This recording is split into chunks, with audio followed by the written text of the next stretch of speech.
Thank you very much.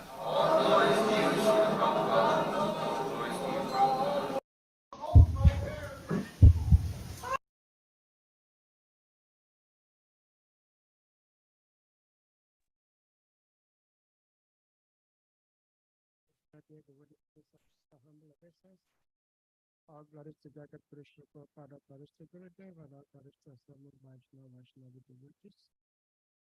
We thank you all for being here. Usual. Today, again, we are very much blessed. We have a very wonderful and an able speaker in the person of His Grace Srivas Vanacari, who is a mentor and a spiritual master to lots of us in the West Africa in particular, West African countries. So he needs no introduction because this is his home. Prabhuji, Hare Krishna. You're welcome. Hare Krishna, Hare Krishna. So we may put the verse on the screen and you may start speaking from here. Okay.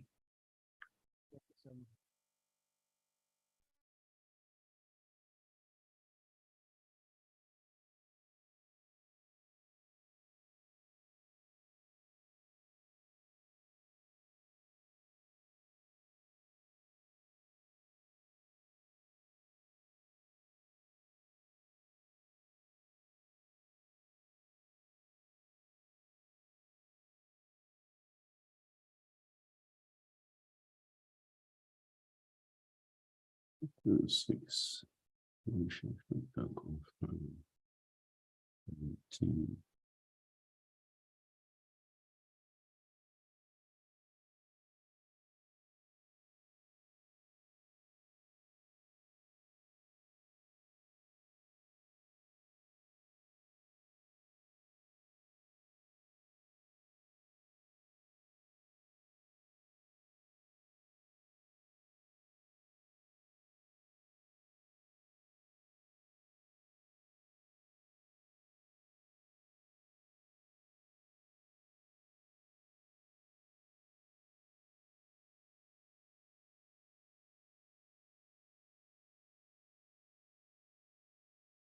Narayana namaskritya narachaiva narottamam devim saraswatim vyasam tato jayam dirayat nashtapraya subhadresu nityam bhagavatam sevaya bhagavati uttamasloke bhakti bhavati naistiki om namo bhagavate vasudevaya om namo bhagavate vasudevaya Om Namo Bhagavate Vasudevaya.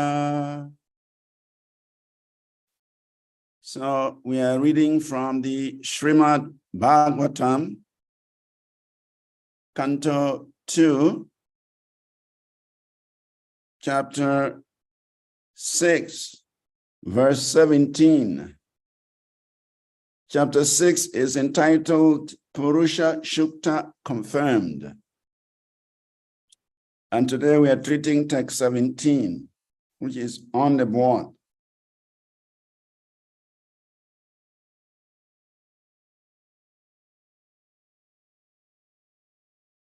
So I chant the Sanskrit, then we go for the translation. Swadishnyam pratapam prano bahischa pratapati asau Evam virajam pratapam tapati anta bahi pumam Swadishnyam pratapam prano bahischa pratapati asau Evam virajam pratapam tapati anta mahir bhumam Swadishnam pratapam prano bahischa pratapati asau Evam virajam pratapam tapati anta bahir bhumam. Word for word translation. Swadhisnyam, radiation. Pratapam, by expansion. Pranaha, living energy. Bahir, external. Cha, also. Pratapati, illuminated. Asau, the sun. Evam, in this way. Virajam, the universal form. Pratapam, by expansion of. Tapati, enlivens. Antaha, internally. Bahir, externally. Pumam, the supreme personality of Godhead.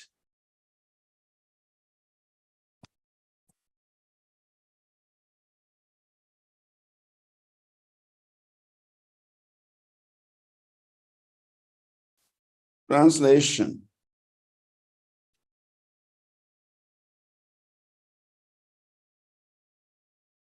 The sun illuminates both internally and externally by expanding its radiation.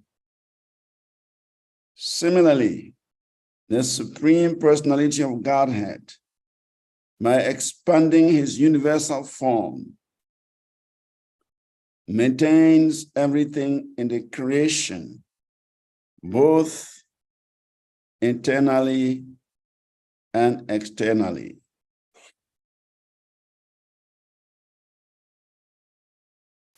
Srila Prabhupada's purport.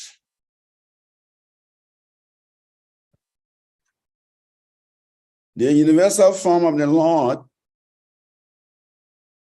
or the impersonal feature of the Lord, known as the Brahma Jyoti, is clearly explained here and compared to the radiation of the sun.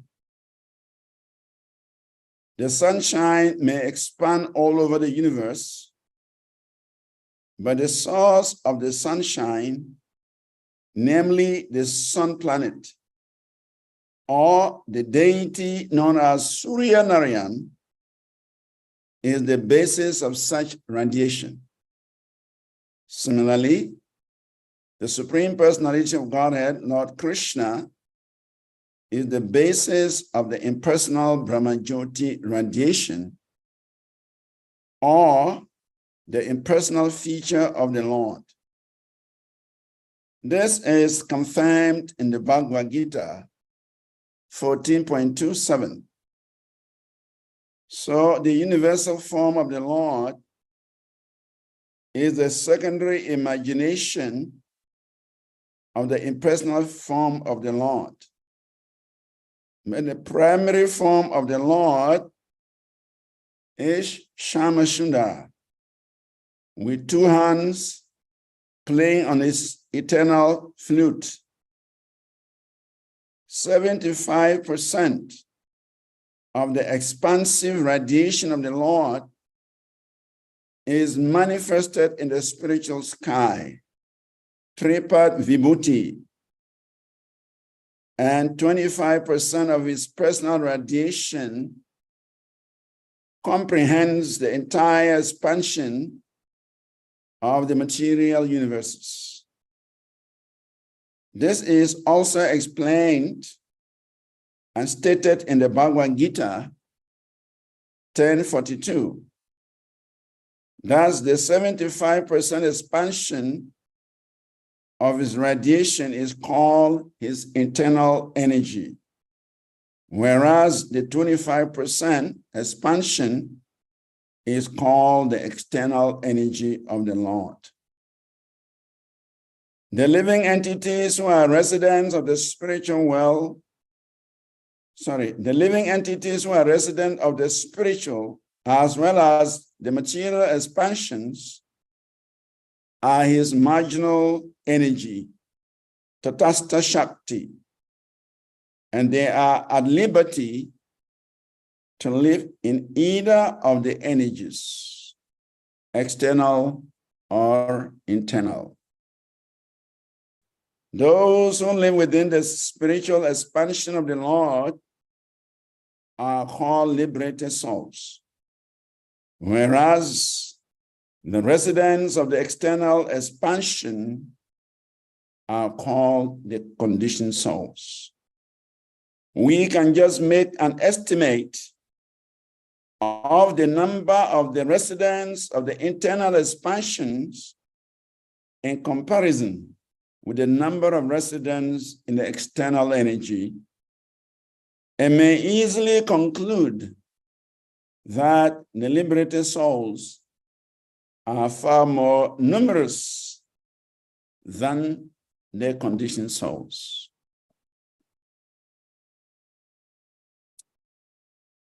Om Gyana Timridasya Gyanan Ganashalakaya Chakshuram Militam Yena Tasmai Sri Gurave Namaha Sri Chaitanya Manobistam Stapitam yena bhutale.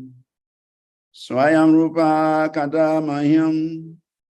Dadati swapadantikam.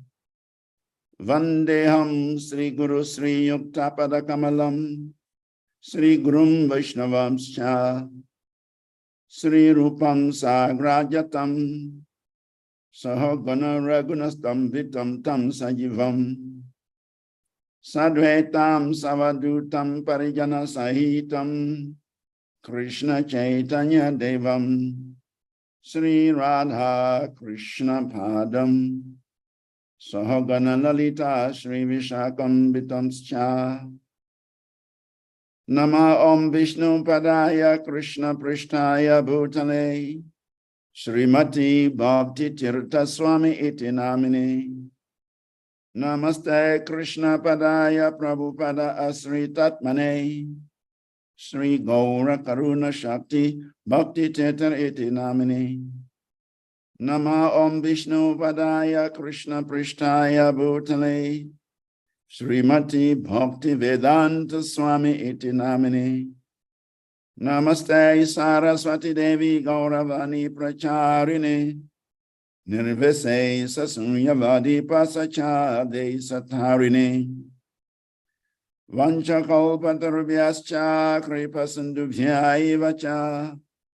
Patitanam Pavanibhyo Vaishnavibhyo Namo Namaha. Namo Mahavadanyaya Krishna Prema Pradayate. Krishnaya Krishna Chaitanya Namini Gauratuze Namaha. Nityanando Vatutendur Vasuda Pranavalabhar. Janavir Jivita Patira Krishna Prema Pradapramu. Padmavati Sutta Srimam Sachirananda Purvajaha.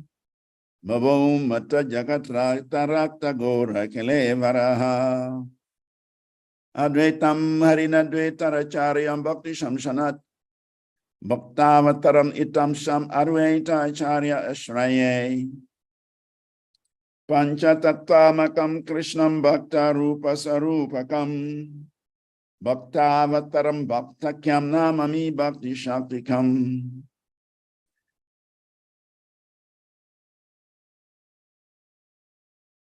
Namo Mahavadanyaya Krishna Prema Pradayate.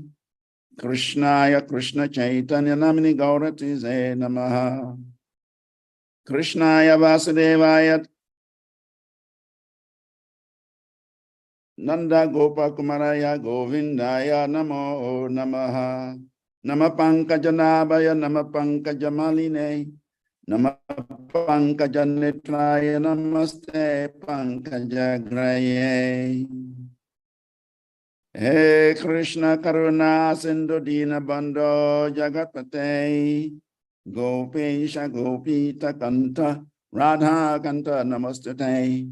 Jayatam Surato Pango Mama Madhirgatima Sarvasva Padam Bhujo Radha Mandana Mohano Divyar Vindaranya Kalpa Drumanda Srimad Radhatgara Simhasanastau Srila Govinda Devo Prishyalibi Sevyamanosmarami Srimam Rasa Rasaram Bivam Sivata Tatastita Karusan Venu Swanai Gopi Gopinata Sriyestunaha Taptakan Chana Gaurangi Radhe Vrindavanishwari Vrishabhanu Sutta Devi Pranamami Hari Priye Devi Krishnamai Prokta Radhika Paradevata Sarva Lakshmi Mai Sarvam Kanti Samohini Paraha Jai Sri Krishna Chaitanya Prabhu Nityananda Sri Advaita Gadadhar Srivas Adi Gaura Bhakta Vrinda Hare Krishna Krishna Krishna Hare Hare Hare Rama Rama Rama Hare Hare Hare Krishna Krishna Krishna Hare Hare Hare Rama Rama Rama Hare Hare Hare Krishna Krishna Krishna Hare Hare Hare Rama, Hare Rama, Rama Rama, Hare Hare.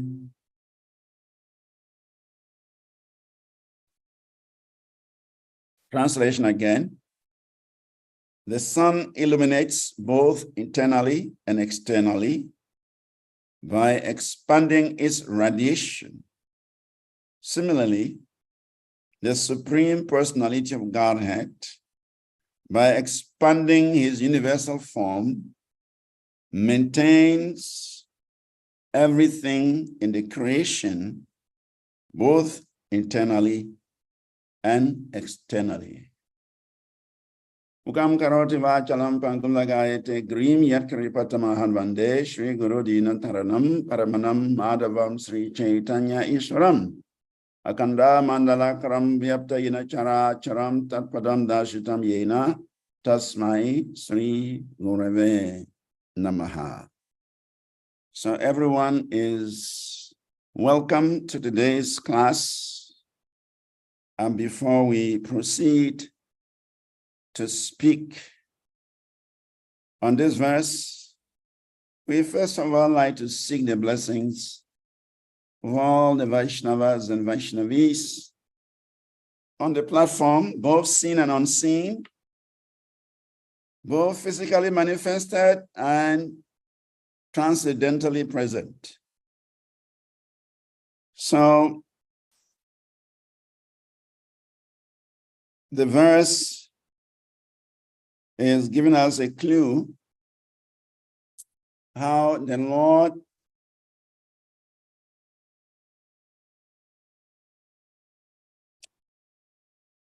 maintains everything in the creation.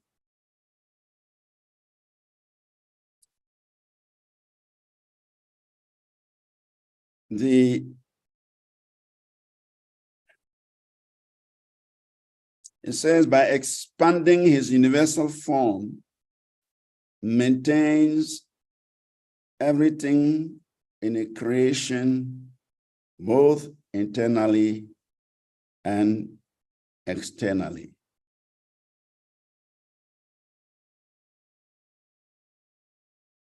So here, the secondary feature of the Lord, which is the Brahmajyoti, is described and compared to the sun, to the radiation of the sun.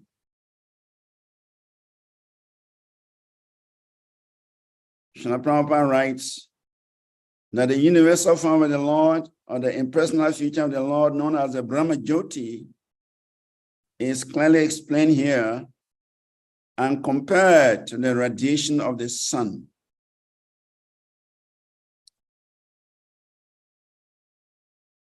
In a conversation between Narada Muni and Prachinabharisat in the 4th canto of the Srimad Bhagavatam, and also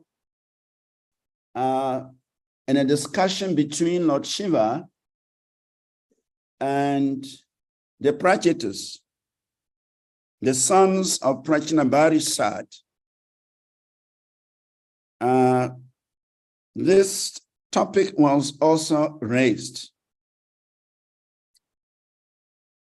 Ya tridam vyajayate vishwam, vishwam mim abhavati yaha, tattvam brahma param jyotir, akasham iva vishtititam.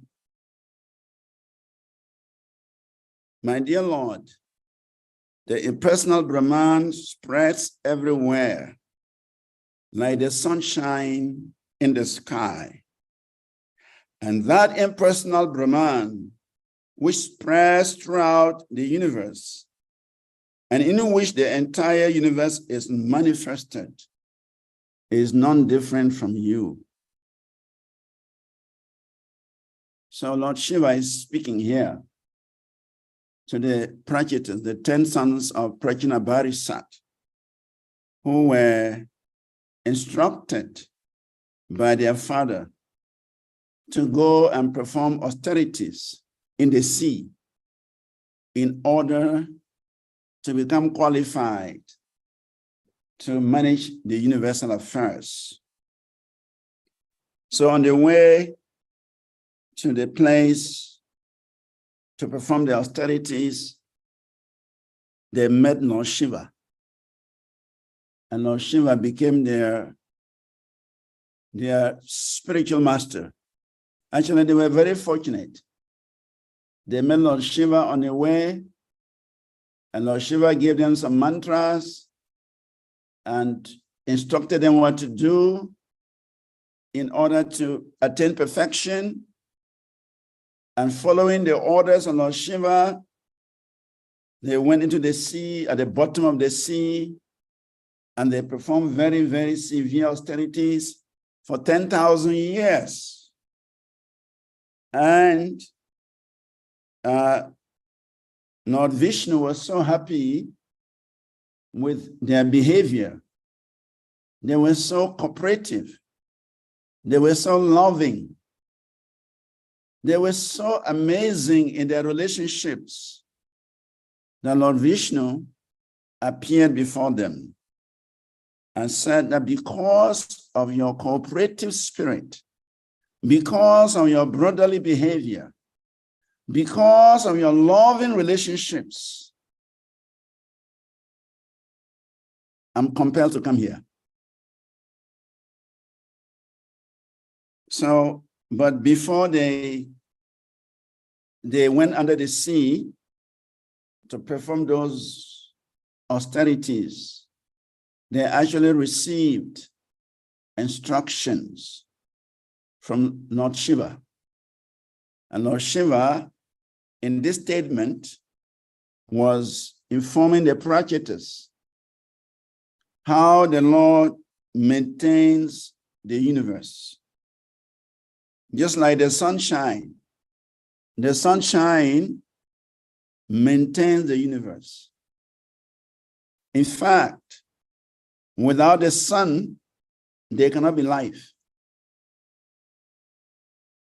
It's amazing. And this is high-tech technology. High-tech technology. And only the Supreme Personality of Godhead, Krsna, can create such technology. The sun has been shining for millions and millions of years. Even our modern scientists, they cannot tell us how long the sun has been in the sky. Although they are speculating that the energy in the sun is diminishing. That is what the scientists say, that the energy in the sun is diminishing. And so maybe in the future, the sun's energy will get finished. And then the creation will be in trouble. But that is not true. In fact, if the sun's energy were diminishing, we will not have so much heat in the system. But the sun's energy are constant. In fact, Prabhupada mentions here that the sunshine is coming from a deity known as Surya Narayan. Actually, when it comes to maintenance of the universe, the Lord takes care of the universe. He takes care of the maintenance himself. We know of the Guna avatars. Brahma in charge of creation, Shiva in charge of destruction, and Vishnu in charge of maintenance. In fact, Lord Shiva cannot maintain the universe. Neither can Lord Brahma maintain the universe. Only Krishna, only Vishnu can maintain the universe. To maintain the universe, one must be in the mode of goodness. Person in the mode of passion, person in the mode of ignorance cannot maintain anything. One must be in the mode of goodness in order to maintain. So therefore, the aspect of universal maintenance, and of course, spiritual maintenance, is done only by the Supreme Personality of Godhead. And that is why the deity of the sun planet is not an ordinary personality. Actually, he is not a demigod. The deity of the sun planet is an expansion of Lord Narayan. So it's called Surya Narayan because it's an expansion of Lord Narayan in order to maintain the universe. Unlimited amount of light, unlimited amount of heat is coming from the body of Surya Narayan, and there is no end to it. There's no end. And that proves the superior position of the Supreme Personality of Godhead. So to maintain this material manifestation, the Lord expands himself into Surya Narayan. And he provides the energy for the sustenance of this universe. Without sunshine, there cannot be photosynthesis. And without photosynthesis, there cannot be production of food grains. There cannot be production of vegetables. There cannot be production of anything eatable. So the sun is directly connected to the production of food grains that maintains everybody in the creation, in the material creation. So in this way, the Lord maintains the external Bahiranga Shakti, the material creation, but he also maintains the spiritual creation. In fact, in the Bhagavad Gita, Krishna mentions, Maya tatam idam sarvam jagat avyaktam rutinaha mastani sarvani bhutani nachaham teeshu avashtitaha. By me, in my unmanifested form, this entire universe is pervaded. All beings are in me, but I am not in them. This is in the 9th chapter of Bhagavad Gita. Krishna is saying in his unmanifested form, this entire universe is pervaded. So Krishna is maintaining the universe by the expansion of his radiation. In the spiritual world, the Brahma Jyoti is expansive everywhere. As soon as you enter the spiritual world, the first thing you meet is the Brahma Jyoti. When Arjuna and Krishna went to Mahavishnu Loka in order to retrieve the Brahmana's child from Dwaraka, the first thing they experienced when they left the covering of the universe was the brightness of the Brahma Jyoti. In fact, it described how the horses of the chariot of Krishna were reluctant to enter the brightness of the Brahma Jyoti. So the Brahma Jyoti is described as the secondary manifestation of the Supreme Personality of Godhead. Actually, Lord Krishna also makes it clear that the Brahma Jyoti is actually coming from him. Brahmanohi pratishtitam. The Brahma Jyoti, Krishna says, I am the basis of the Brahman Jyoti, the impersonal Brahman. So the Brahma Jyoti is coming from Krishna. The Brahma Jyoti is a radiation from the body of the Lord. And this Brahma Jyoti expands throughout the whole spiritual environment. The spiritual planets are actually floating in this Brahma Jyoti, just like the material planets are floating in the sunshine. So similarly, the spiritual planets are floating in the Brahma Jyoti. And before one can reach the spiritual planets, he has to go through the Brahma Jyoti. So the Brahma Jyoti is very expansive. Prabhupada is describing how the spiritual world is three-part vibhuti. Three-part vibhuti means 3/4 of the creation. And the material creation is ekapart vibhuti. It means 1/4 of the creation. So this three-part vibhuti, the spiritual environment, is very, very expansive. Even the material creation, it is very difficult for anyone to calculate this material creation. Our universe is said to be the smallest of the universes. And that is why we have a 4-headed Brahma.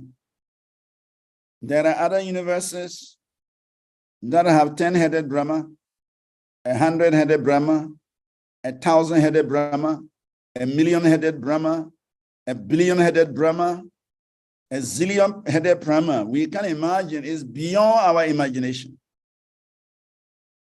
So we cannot even estimate the expansion of the material creation. But all that is described as ekapat vibhuti, 1/4 of the Lord's creation. And then the spiritual creation is called three-part vibhuti, 3/4 of the creation.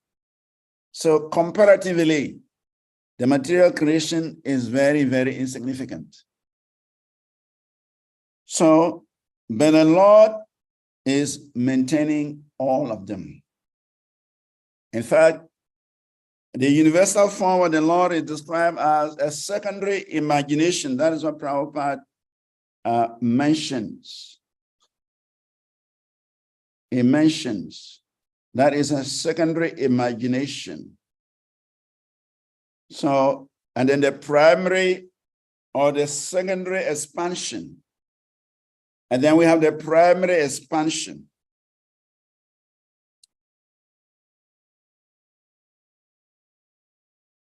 The secondary expansion is the Brahma Jyoti. And that is impersonal.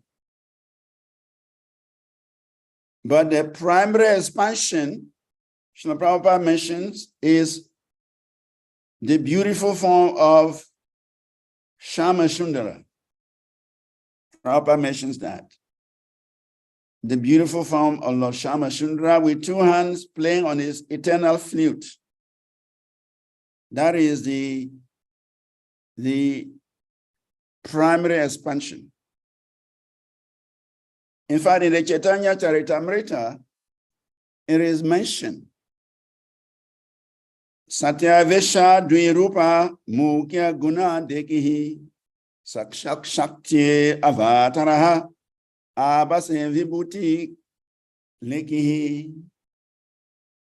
Krishna Das Kaviraj Goswami is saying that there are 2 categories of incarnations. The 2 categories are the primary categories and the secondary categories. The primary ones are directly manifested from the Supreme Personality of Godhead and empowered by the Supreme Personality of Godhead. The secondary ones are indirectly empowered by the Supreme Personality of Godhead, and they are called vibhutis. Similarly, there are also primary rasas and secondary rasas. Mukhya rasas and gauna rasas. Mukhya rasas means the primary rasas, and gauna rasas means the secondary rasas. The primary rasas are the 5 basic rasas: Shanta ras, Dasya ras, Sakya ras, Vasalya ras, and Madhurya ras. Neutrality, servitude, friendship, parenthood, and conjugal lovers. These are described as the primary rasas. There are the mukhya rasas. They are the primary rasas. Then we have the secondary rasas, which are called the gaunya rasas. They are 7 in number. They are the hasya, adbhuta, virya, karuna, rodra, bibhatsa, bhaya. Hasya means laughter. Adbhuta means wonder. Virya means chivalry. Karuna means pathetic feelings. Rudra means anger. Bibhatsa means disaster. And bhaya means fearfulness. So these are secondary rasas. The primary rasas permanently stay in the hearts of the living entities, while the secondary rasas, they come and go depending on the circumstances, depending on the situation, the relationship with the Lord, the pastimes of the Lord. So the gaunya rasas, the secondary rasas, they are not permanently manifested. According to circumstances, they manifest and they disappear. But for the primary rasas, the mukhya rasas, they remain in the heart of the living entity based on our relationship with the Supreme Lord. For instance, the gopis, they are Madhurya Bhaktas. So Madhurya Bhav is within their hearts. Like Uddhava. Uddhava is a wonderful servant of the Lord. He relates to the Lord in Dasya Ras. Of course, he also relates to the Lord in Sakya Ras. So in some cases, we have 2 rasas present in the heart of the living entity. So, and whichever feelings one has stronger, that rasa becomes more stronger. Also, we have mukhya rasa, mukhya nam, and gaunya nam.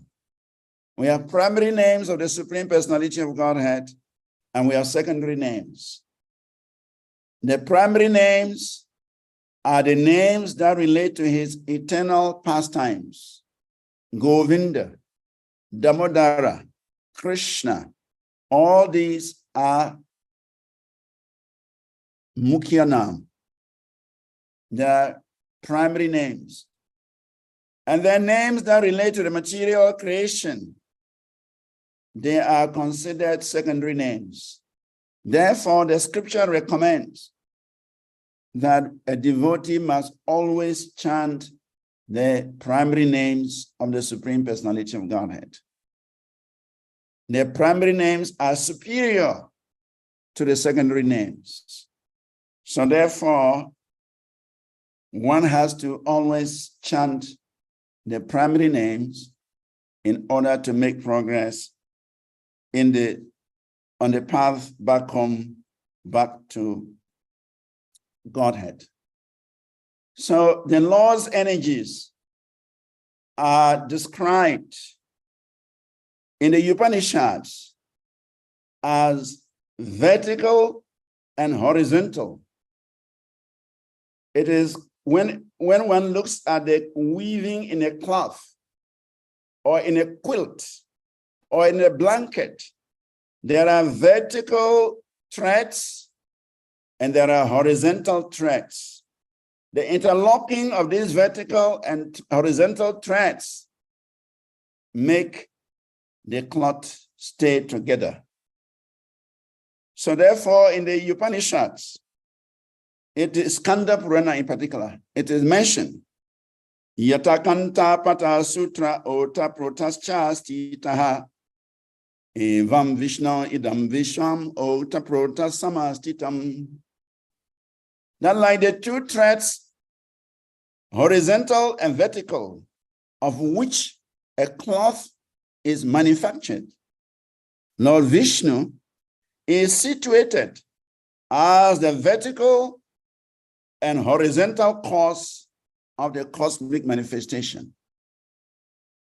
Lord Vishnu is situated as the horizontal and the vertical cause of the material creation.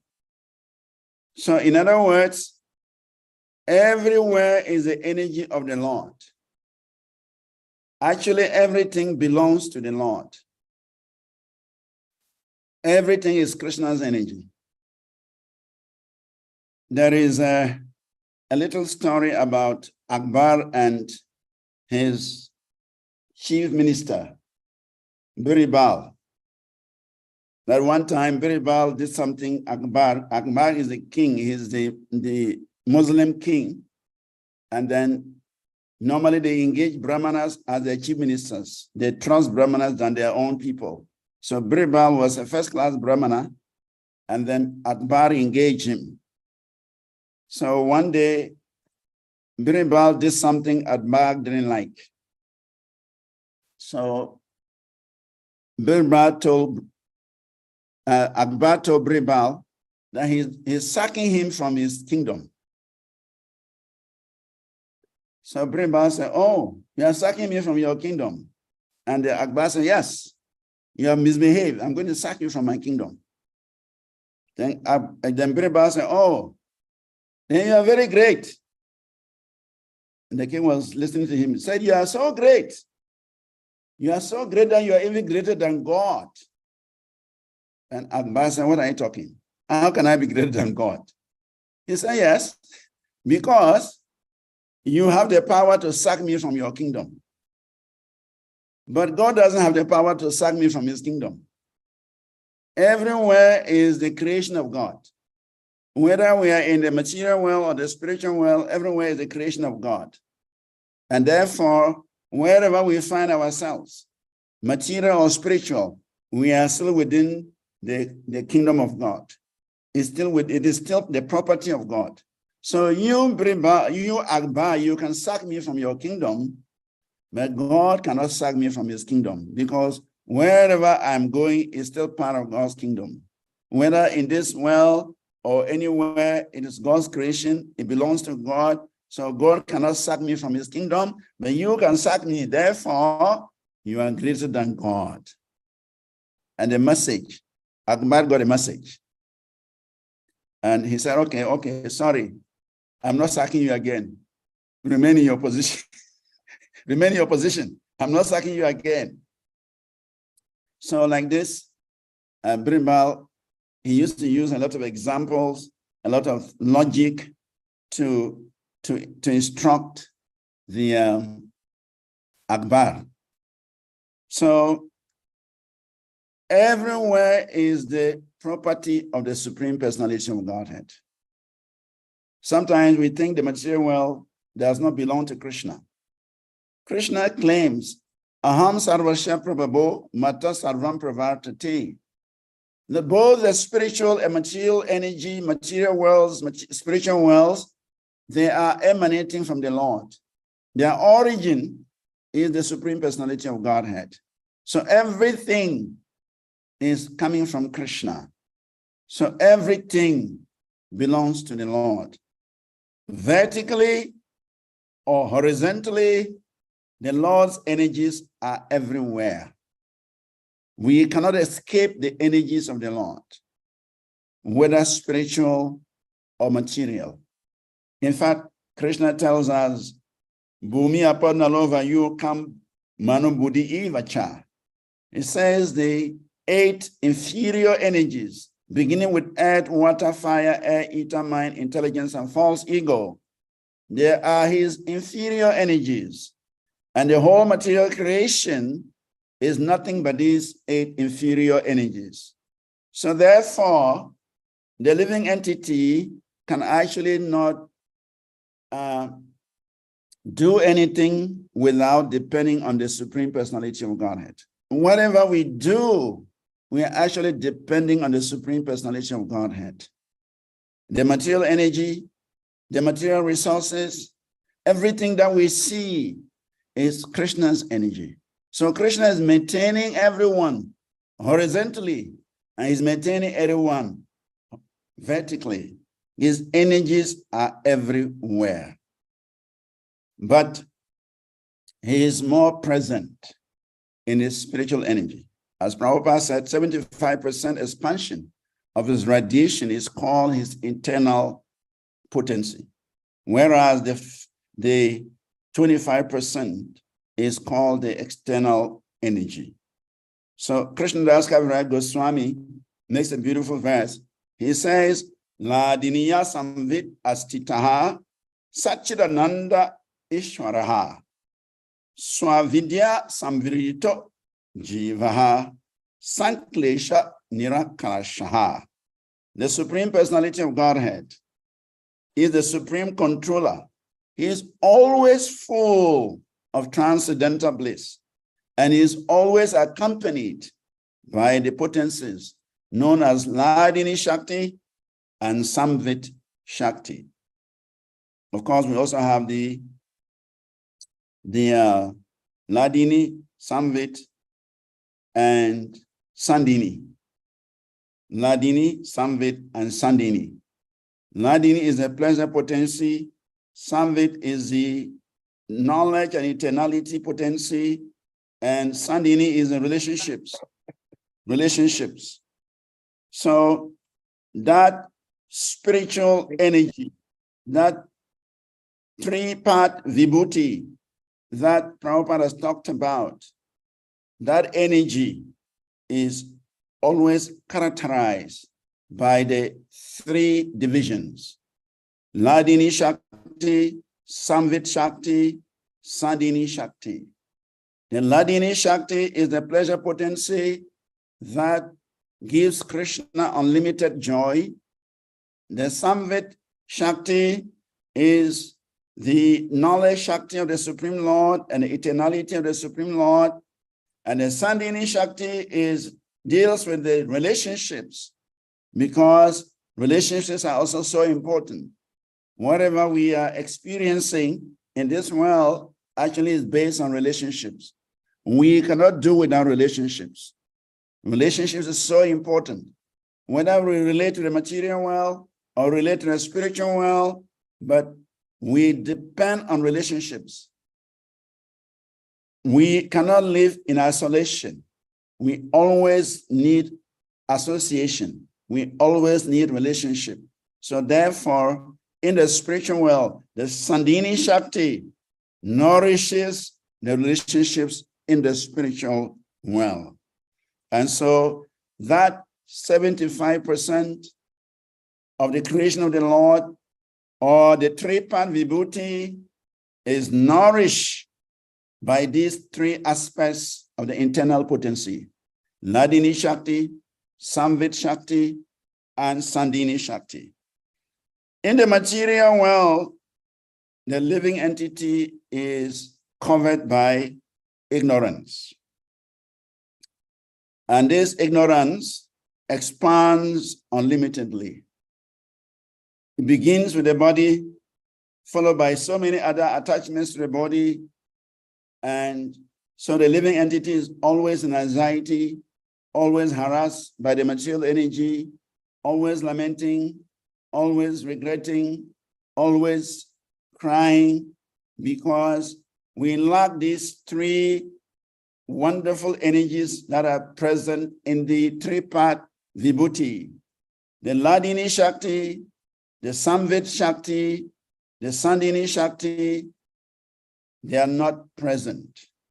Even though to some degree, they are also present in the soul, but they are covered by the avidya shakti.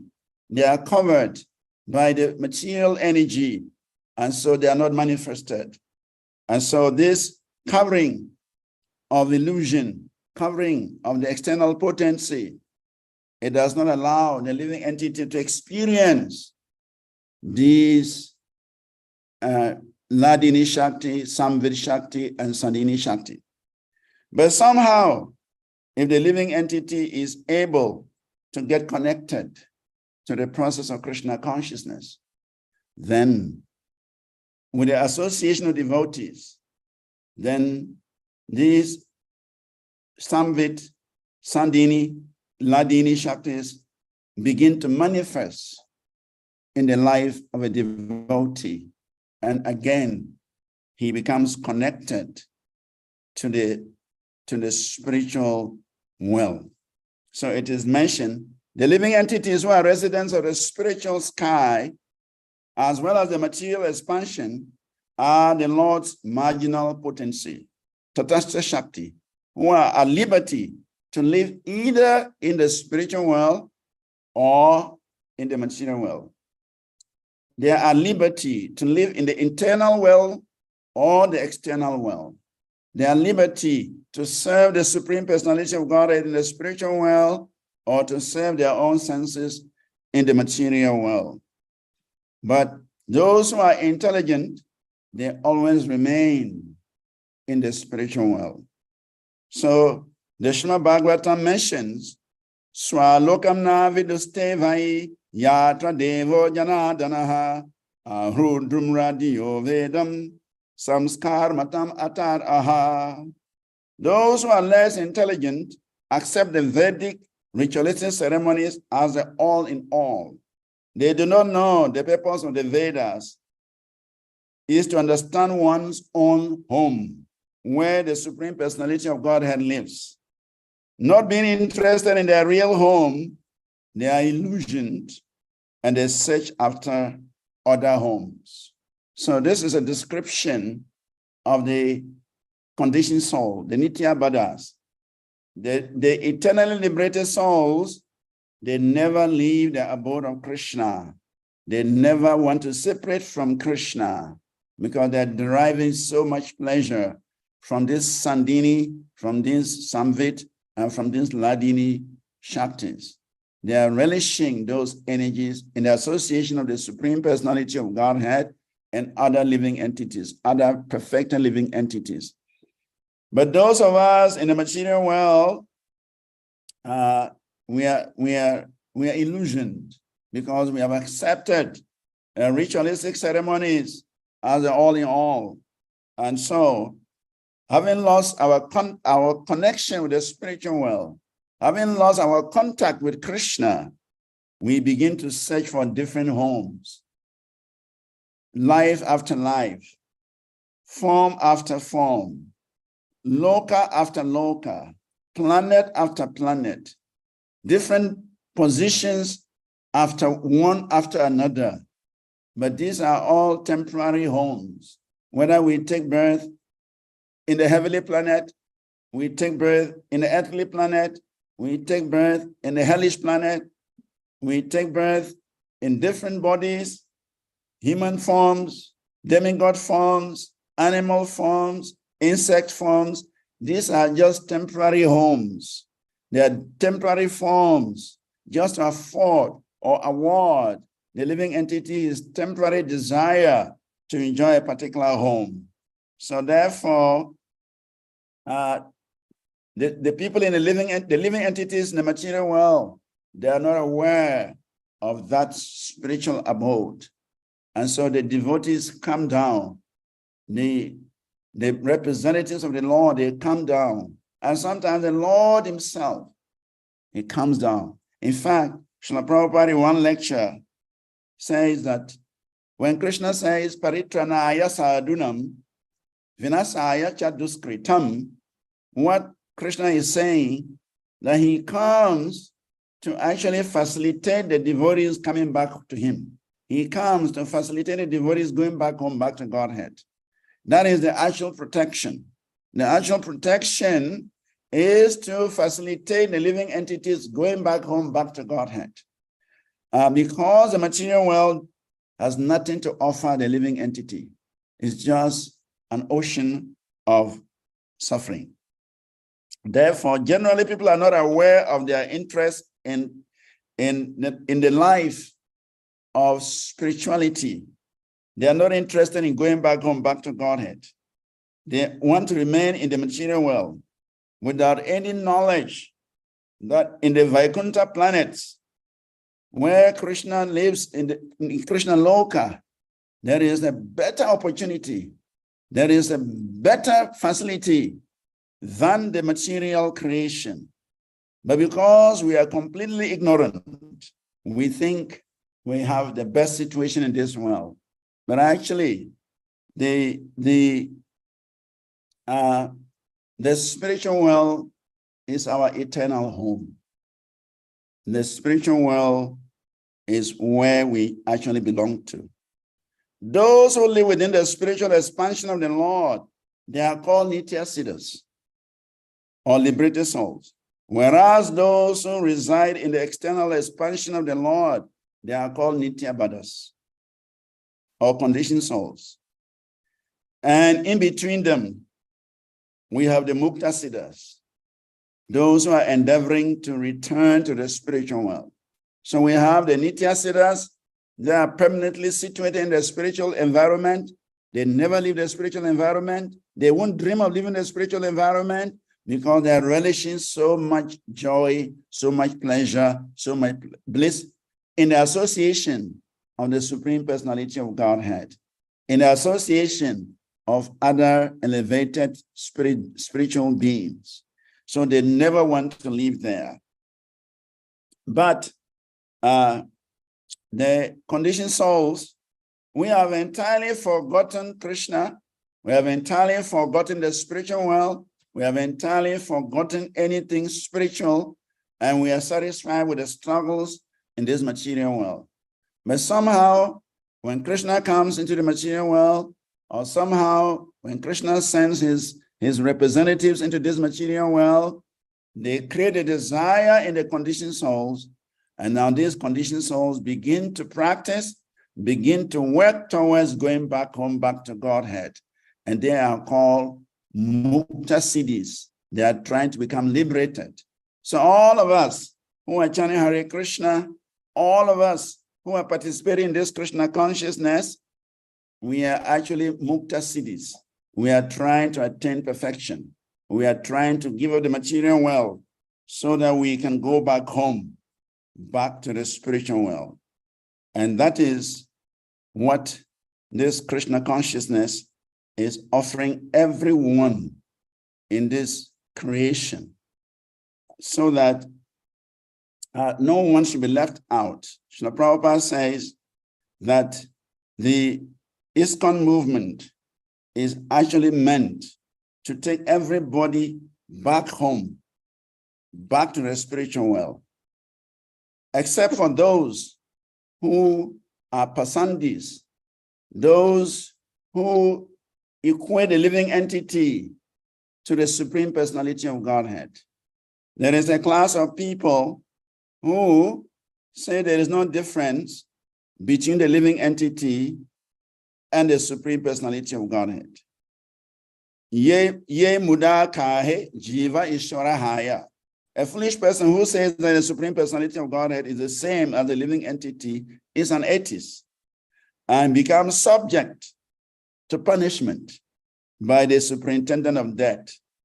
So those who are not wise enough, they accept that the living entity is equal in every aspect to the Supreme Personality of Godhead. But that is not true. And such people are called pasandis. And such pasandis, they cannot realize the Supreme Personality of Godhead because they equate the living entity with the Supreme Personality of Godhead. There is an interesting story that when Sri Chaitanya Mahaprabhu visited Vrindavan, he was staying at Akura Theatre or Akura Ghat, and different people will come to visit him. So one day, there was a group of people who came to see Chaitanya Mahaprabhu, and they were chanting very loudly. They were very ecstatic. So Mahaprabhu asked them, what is this shouting for? What is this noise for? What is the ecstasy for? And then they said, we have seen Krishna. We have seen Krishna, and that is our ecstasy. Krishna has come back again to Vrindavan, and so we are seeing Krishna. That is why we are making all this noise. We are excited. We are happy that we have seen Krishna. And Lord Chaitanya asked, so where is Krishna? They said, oh, Krishna is at the Kaliya Ghat. Krishna is at the Kaliya Ghat. That at night, Krishna is dancing on the head of Kaliya. Krishna has performed his Nataraj, is dancing on the hoods of Kaliya. And then the jewels on the Kaliya serpent's head are shining like lamps at night. So people have heard this. And so at night, a big crowd will gather at Kaliya Ghat to have a glimpse of Krishna performing his dance on the head of Kaliya serpent. So when Chaitanya Mahaprabhu's servant is called Balabhadra, when Balabhadra heard this, he was attracted. He told Lord Chaitanya, can I also go to Kaliya Ghat and see the Supreme Personality of Godhead? When he said this, immediately Lord Chaitanya gave him a terrible slap. He slapped him and said, why have you become such a fool? Foolish people. They say Krishna has come back and Krishna is dancing on the head of the serpent, Kaliya. But let me tell you, Krishna does not come in the age of Kali. Krishna does not manifest as Shamashundra to come and dance on the head of Kali.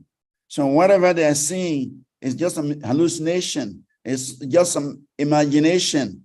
And you, Balabhadra, who comes from a very high-class Brahmana family, who is supposed to be very intelligent, you have become so cheap that these people who are describing some light in Kaliya Ghat is attracting your attention.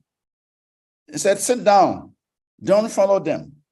So Balabhadra received the mercy of Chaitanya Mahaprabhu in a form of very heavy slap, and he sat down, he didn't go.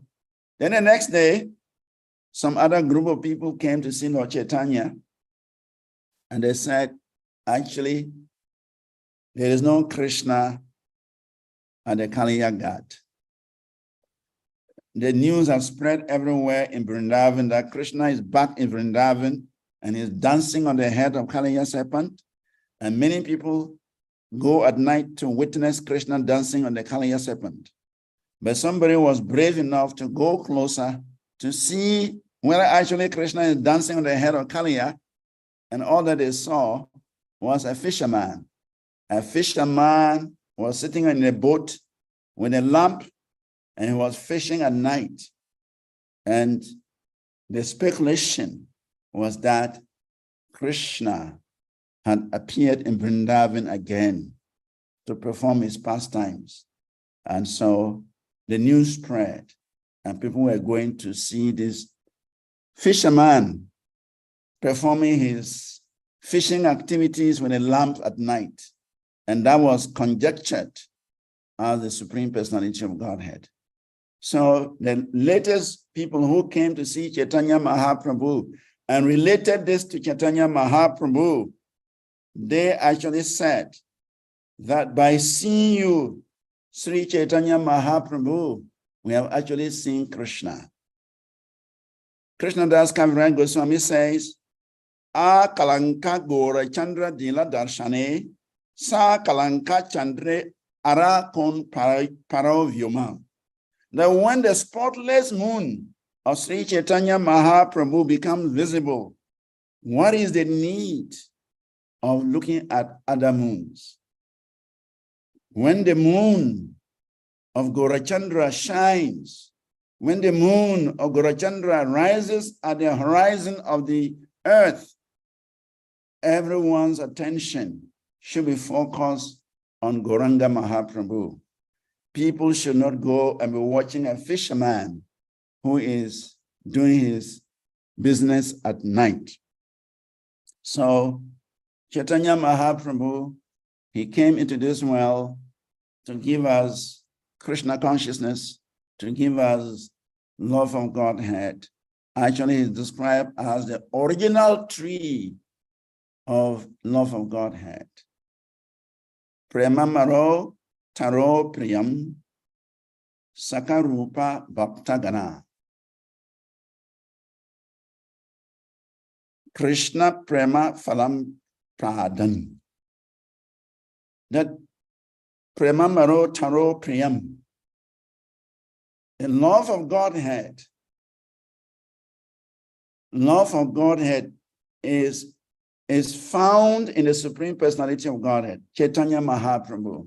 Lord Chaitanya, he is a tree, taro. He is a tree, the taro priya. He is the dear tree of love of Godhead. And Lord Chaitanya, he empowers his branches. Sakarupa, Saka means branches. Sakarupa, Chaitanya Mahaprabhu empowers his branches. And these branches, they go out and they distribute the love of Godhead. Krishna Prem to everyone. And everyone enjoys the fruit. The fruit of Krishna consciousness is distributed by the empowered souls of Sri Chaitanya Mahaprabhu. And that is exactly what Srila Prabhupada has done. Srila Prabhupada enjoyed the fruits of Chaitanya Mahaprabhu to his full satisfaction, and Srila Prabhupada carried those fruits on the Jaladuta and crossed the Atlantic Ocean and went to the Western world and began to distribute these gifts of love of Godhead that Chaitanya Mahaprabhu had brought. And today, the whole world is drowning in the holy names, is drowning in the love of Godhead by chanting these names. So, in conclusion, the Supreme Personality of Godhead, Sri Chaitanya Mahaprabhu, he distributes these holy names, he distributes the love of Godhead without consideration. Patra vichara, nahi sthanam. The Lord does not consider patra, places. He doesn't consider the place. He doesn't consider the people. He doesn't consider the circumstances. He doesn't consider anything. The Lord is just distributing the holy names of Krishna, and anyone who receives it becomes ecstatic. So this is how the Lord is maintaining the universe spiritually and materially. Spiritually, the Lord is distributing love of Godhead to everyone, and anyone who is connected to this love of Godhead by chanting the holy names becomes satisfied. So whatever is happening in the spiritual world, in the internal potency, is also happening here by the process of chanting the holy names. And anyone who is connected to this chanting of the holy names can also receive the nourishment that is found in the spiritual world. The Sandhini Shakti, the Samvit Shakti, and the Ladini Shakti are all contained in the holy name. And so anyone who takes the holy name very seriously can experience the Ladini Shakti, can experience the Sandhini Shakti, and can experience the Sandhini Shakti, because the holy name is not different from Krishna. Krishna Nam, Krishna Rupa, Krishna Lila Vrinda, Krishna Swarupe Pena Sarva Chit Ananda. That Krishna's name, Krishna's quality, Krishna's pastimes, Krishna's form, all of these are actually Chit Ananda. They're spiritually blissful. They're transcendental. And any connection that a living entity has with these aspects of the Lord, he becomes nourished by the Ladini Shakti, by the Sandini Shakti, and by the Samvit Shakti. So that is the great blessing, the great gift that His divine grace, A.C. Bhaktivedanta Swami, Jagat Guru, has given to this world. And we are all very fortunate to be connected somehow or the other to this process. And so the Lord is maintaining all of us spiritually and materially. Hare Krishna. So any comments or questions? Hare Krishna. Thank you so much. Thank you so much. Like I always say, each time you speak is so sweet, so beautiful. And we wish we could go on and on and on and on. So dear devotees, if anyone has questions, comments. Prabhu said we don't hear you. You don't hear me? Yeah, actually your voice is down. Your voice is too low. All right, let me see. Can you hear me now? Better. It's still too low. Okay, so what I was trying to say is that each time Prabhuji speaks is so wonderful, so beautiful. I have a comment, an observation, and questions. And I think I'll first go with my comment. And the comment I want to make is that Prabhuji, as beautifully as you spoke, I find some seemingly contradictions in some of the things you said, which I do not expect you to answer my comment because I believe that it requires a whole separate forum. Okay. In the sense that you mentioned that those in the spiritual world are nitya siddhas, they are eternally liberated souls, and they love Krishna so much that none of them ever want to leave the association of Krishna. And therefore, none of them actually come to this material world, except maybe they are deputed, they are sent by the Supreme Lord. Yeah. At the same time, you also indicated that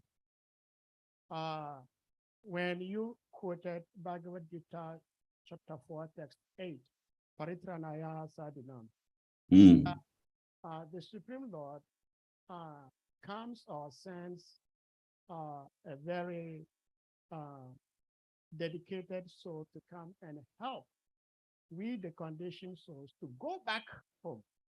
Yep.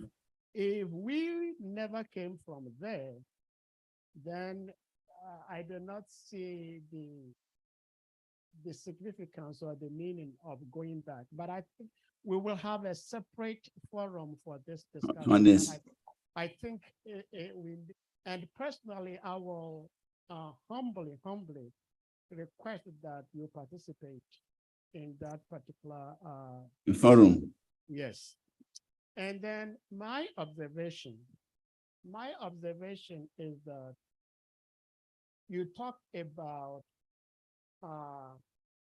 the Supreme Lord being responsible for maintenance, that Lord Shiva cannot maintain the universe, Lord Brahma cannot maintain the universe. In order for one to maintain, one has to be in the mode of goodness, not in the passion or in the ignorance modes. And Srila Prabhupada has also said that in order for a soul to be a devotee, he needs to be in the mode of goodness. Now, my observation is that when Srila Prabhupada established this organization, ISKCON, each time Srila Prabhupada spoke, every disciple who was close by would rush to go and listen to him. And in fact, even my own Guru Dev, when he spoke, most of us, if not all of us, will rush to go and listen to him. And I'm seeing that slowly and gradually, that tradition is dying down, if not dying out. There are many disciples of His Holiness Kavichandra Maharaj in West Africa. There are many disciples of Bhaktidra Damodara Maharaj in West Africa. There are many disciples of your humble self in West Africa. There are many disciples of His Holiness Bhakti Charadishna Swami Maharaj in West Africa. Yet, once in a month, these disciples see their guru come to speak, and hardly anyone comes to speak, to hear their guru. The gurus may not force or ask the disciples to come to listen to him. But if the senior devotees do not train and educate these disciples that this is what is expected of them, how are we going to be able to maintain what Srila Prabhupada gave us? So this is my observation. It does not necessitate answer, but if you want to say something in that regard, you may. Otherwise, you do not need to say anything about it. But this is my observation, that if we do not help educate and train the devotees, the next generation, this science, this etiquette of hearing the guru will die out, and that will be the end of our spiritual life. Hare Krishna. Hare Krishna. That's a very powerful observation. Actually, the scripture says that a disciple must always be eager to hear from the guru. Yeah. And that is a sign that we are actually interested in spiritual life, because there is no way we can be educated without hearing. Yeah.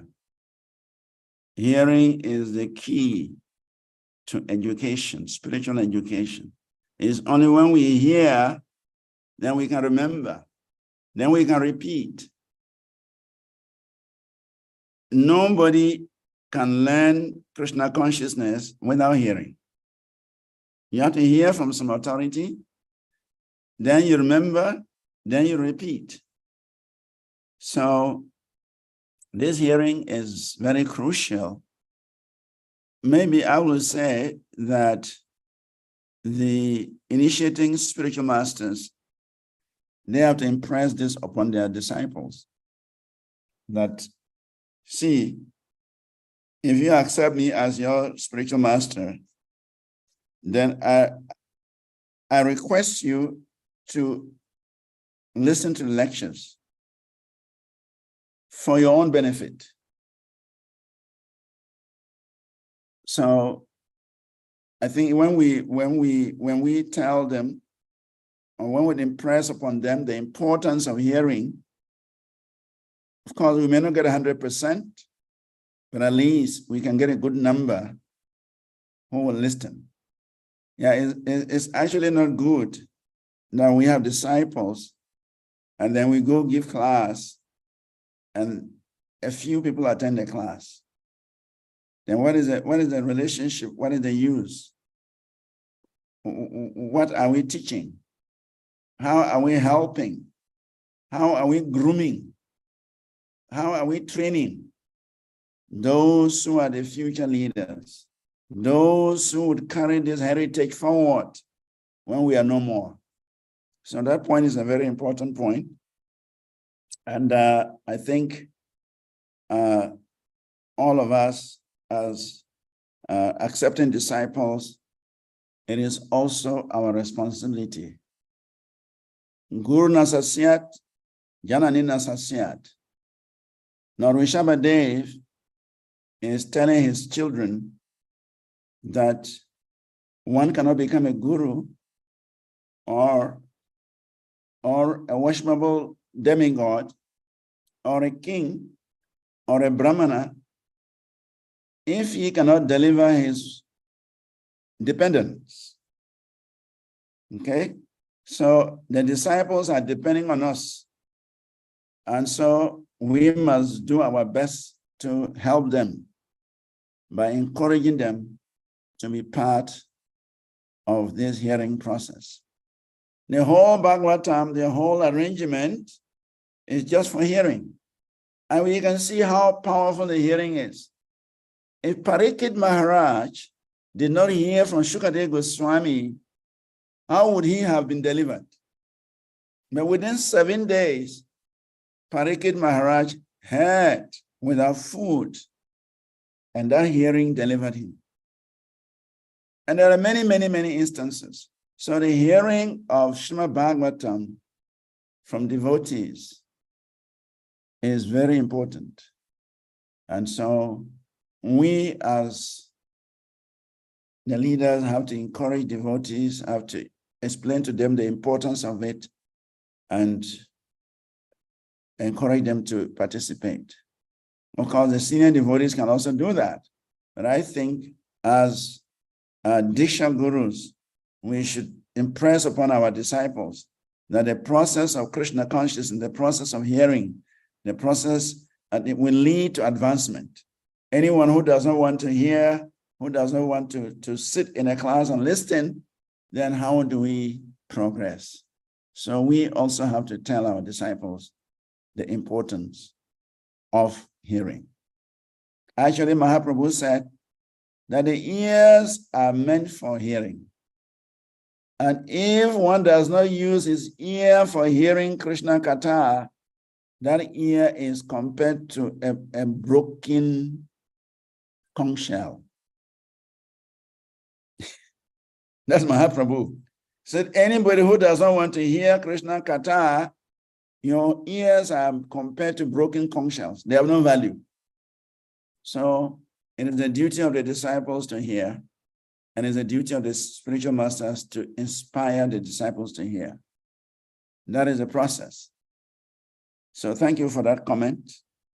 I think I've already started today. I sent a message out to all disciples. They should attend the class. And I think that's why the number has increased today also.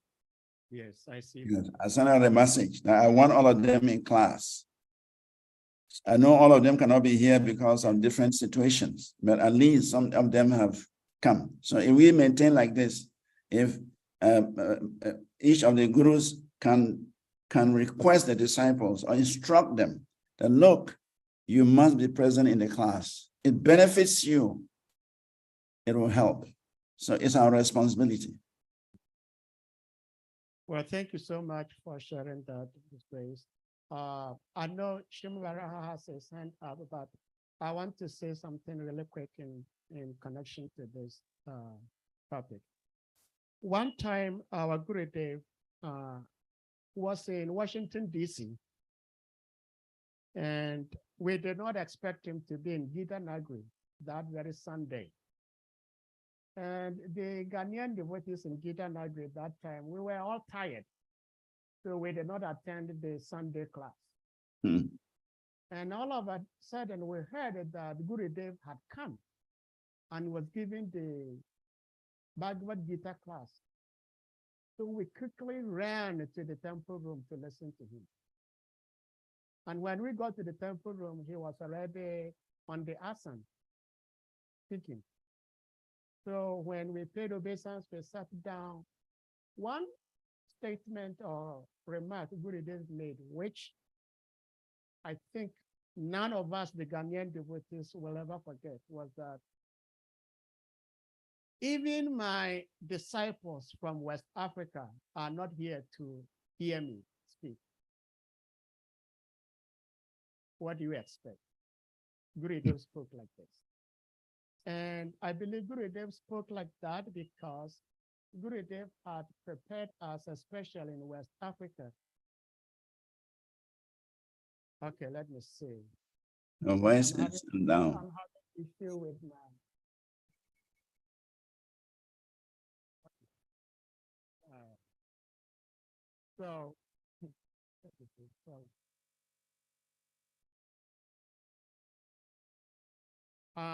So Gurudev had prepared us in such a way that he said, if 1,500 years to come, if people want to know exactly how Srila Prabhupada established ISKCON, they will come to West Africa and find it.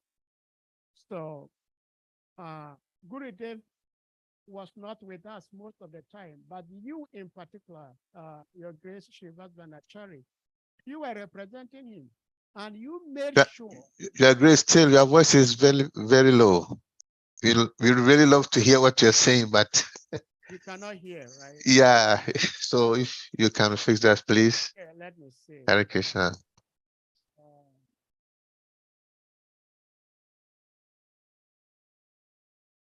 Is it better now?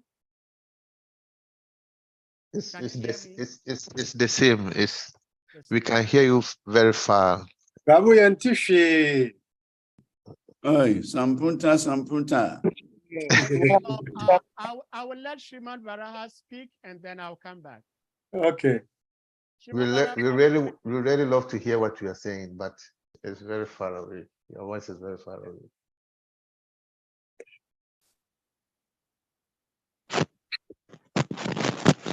Hare Krishna. Hare Krishna. My humble obeisances. Jai.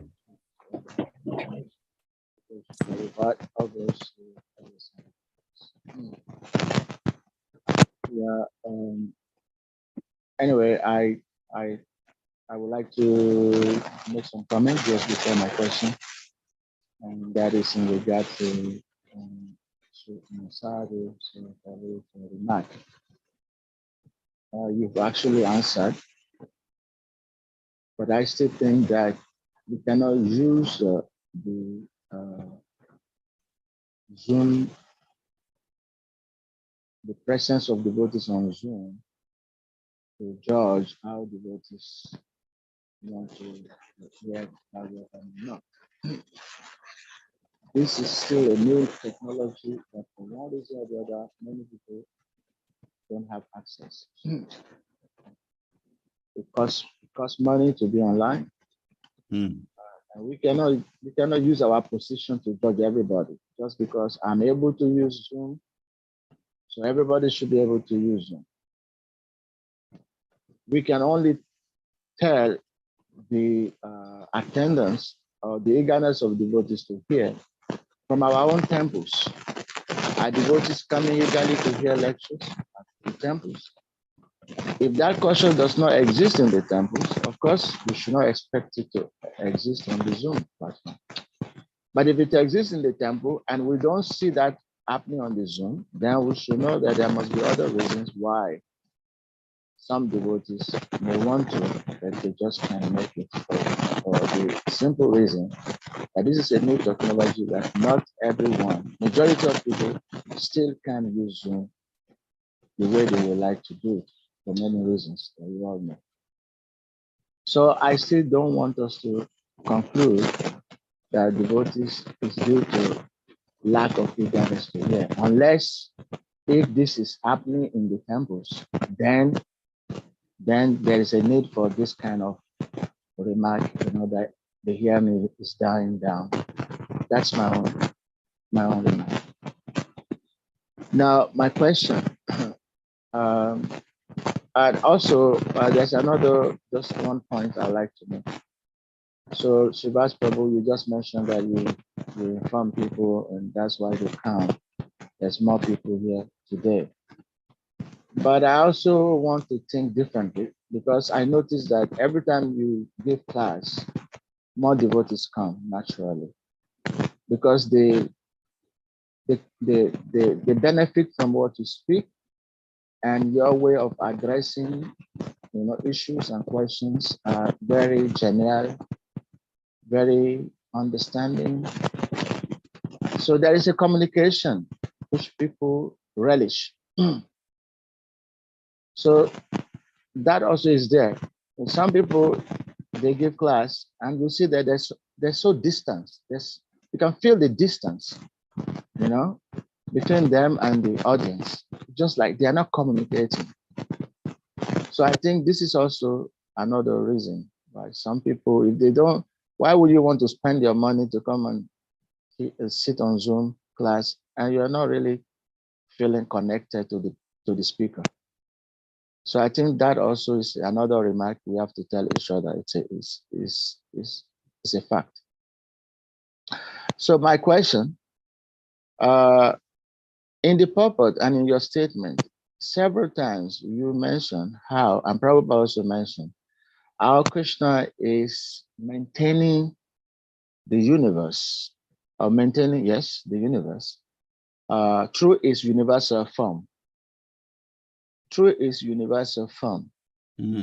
Whether as Brahma Jyoti or whether in the external material world, but it's mentioned and repeated several times. Yeah. And I'm trying to read into that something which I observe.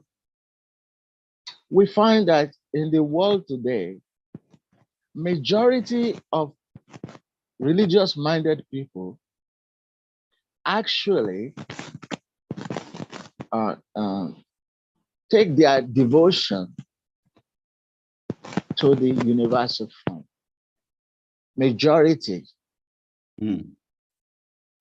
Those who worship the Lord in his personal form, who relate to him in his personal form, are the minority, very, very minute. That's true.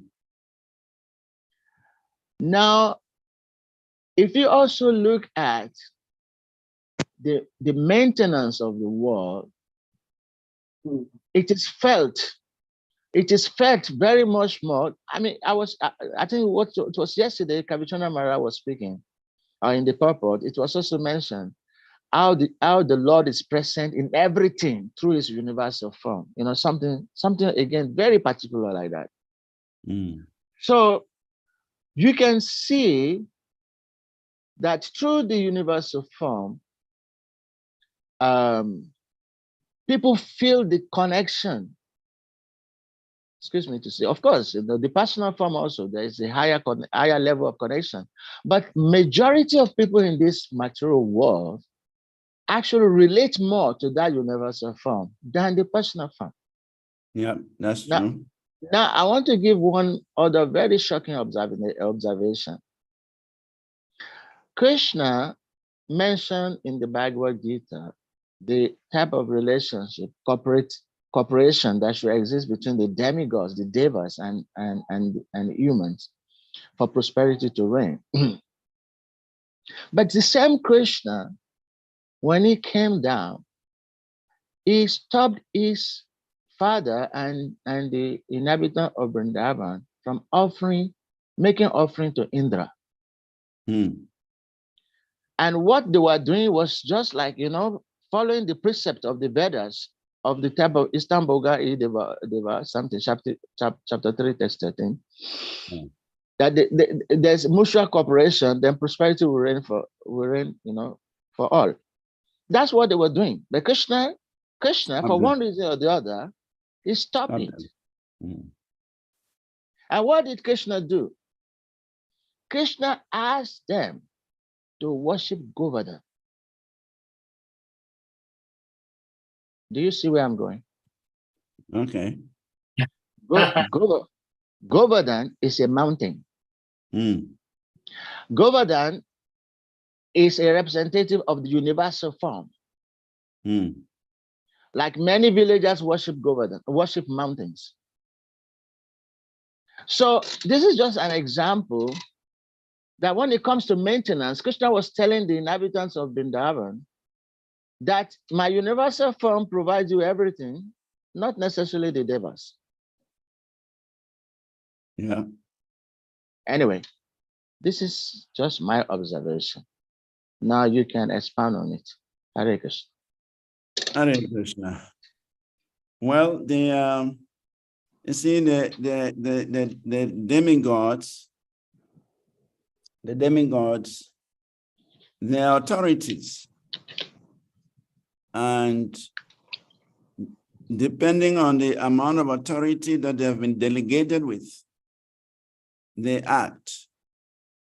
But ultimately, they depend on Krishna for whatever they are able to offer to their worshippers. Without Krishna's sanction, without Krishna's permission, the demigods do not have the power to even benedict any living entity unless the Lord sanctions it.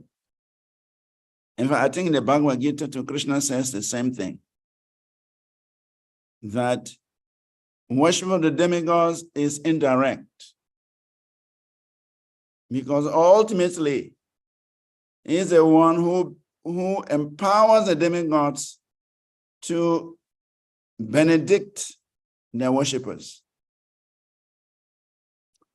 So the universal form, whether it's the Vishwarup or Virat Rupa or the Brahman aspect, is actually maintaining every living entity. But the demigods are just agents to connect the living entity to the source of maintenance. So that's why Krishna acted in that way in Vrindavan. He wanted to shift the attention of the Brajavasis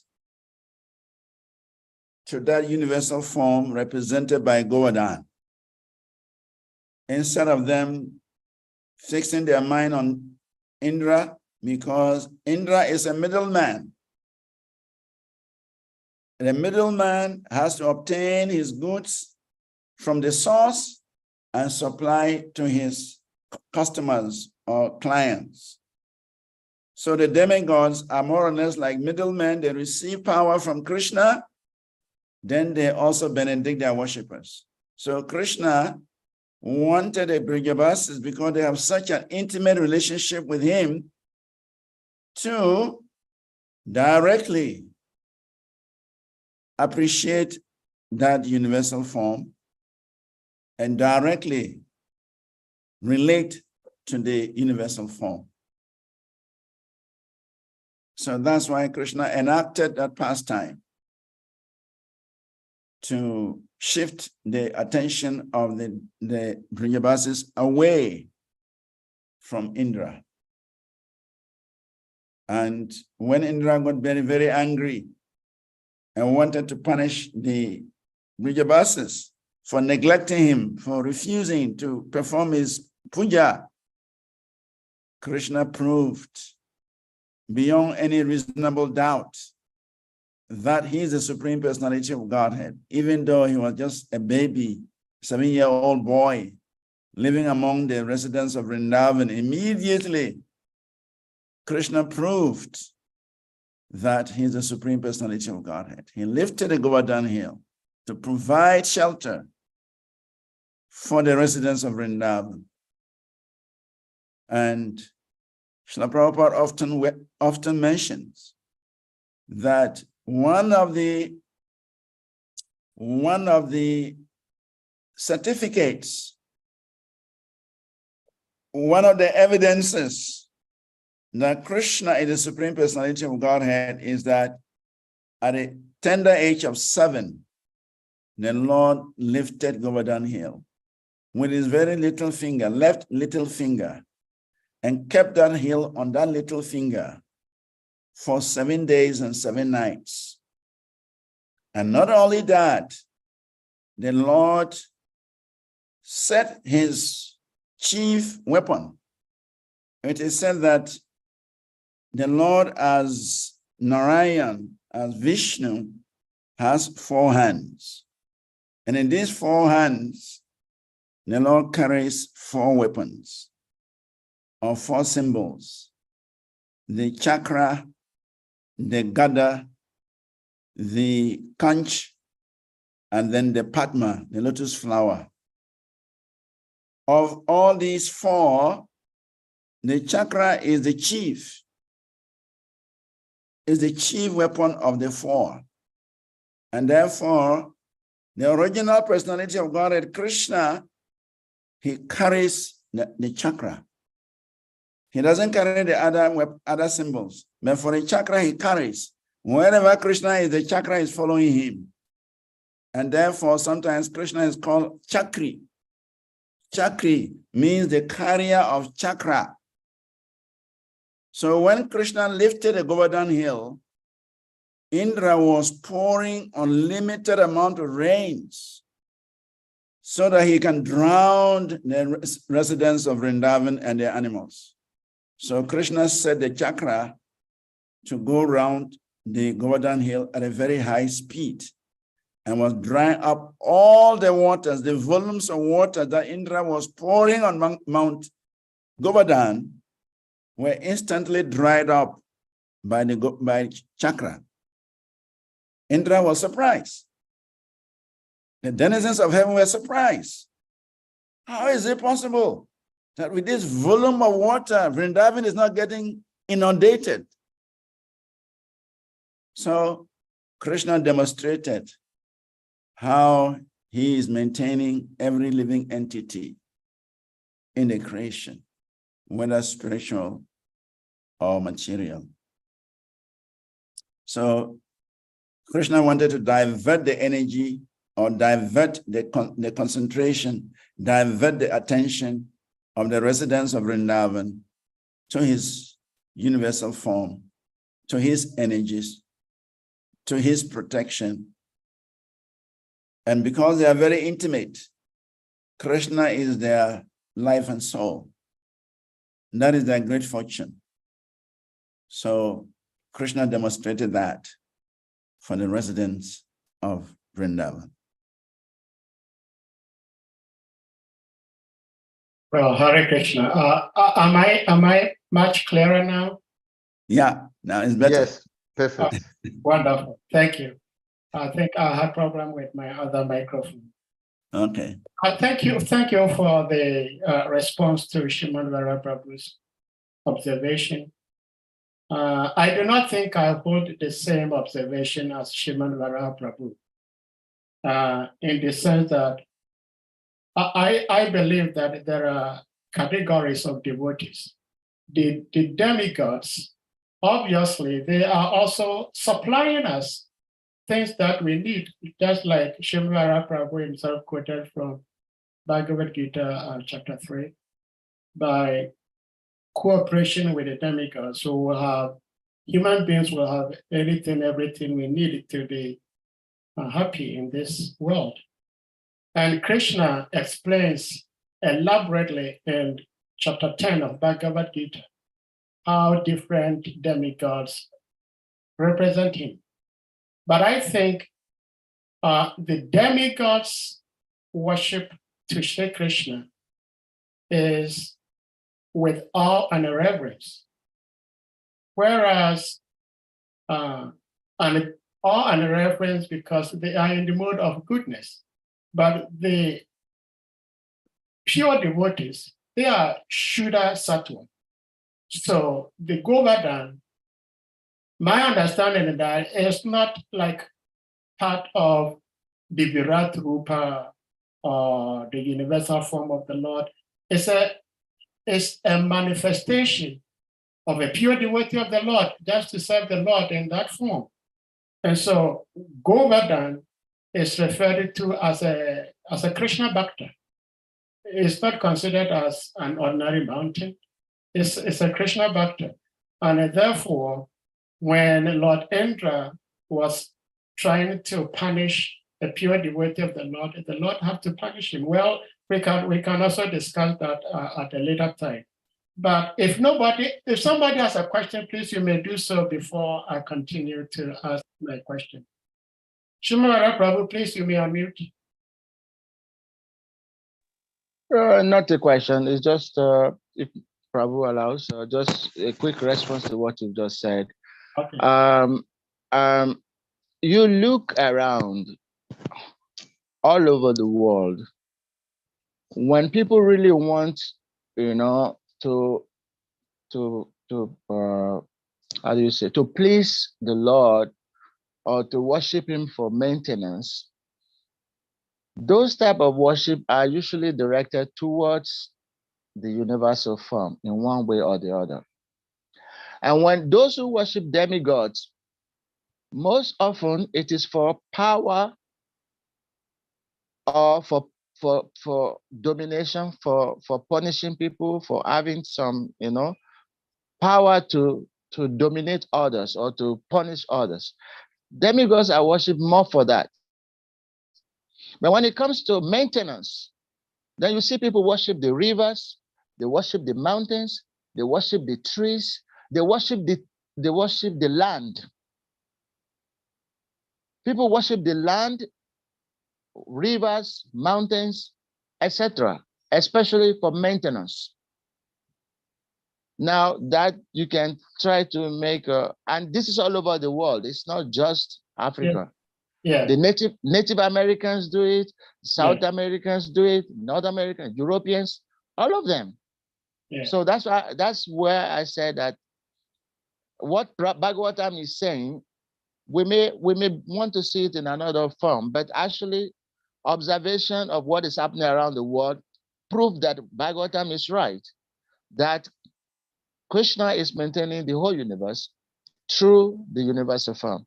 And people respond to that much more, even, than to worship Krishna personally. That is the point. Thank you. Yeah, I also wanted to say that the Govardhan Hill actually is mentioned that he is the best of the devotees. Mm-hmm. Haridasa Varya. He's the best of the devotees. But also it is mentioned that he is also a manifestation of the form of the Lord. So he's serving a double function as the best of devotees and also as a manifestation of the Lord. In fact, it is said Krishna assumed a huge form and then demanded for the residents of Vrindavan to bring him food. And all the huge cartload of food that was sent to Krishna in the form of Govardhan, huge universal form, Govardhan, was accepting the food and was eating everything, consumed everything.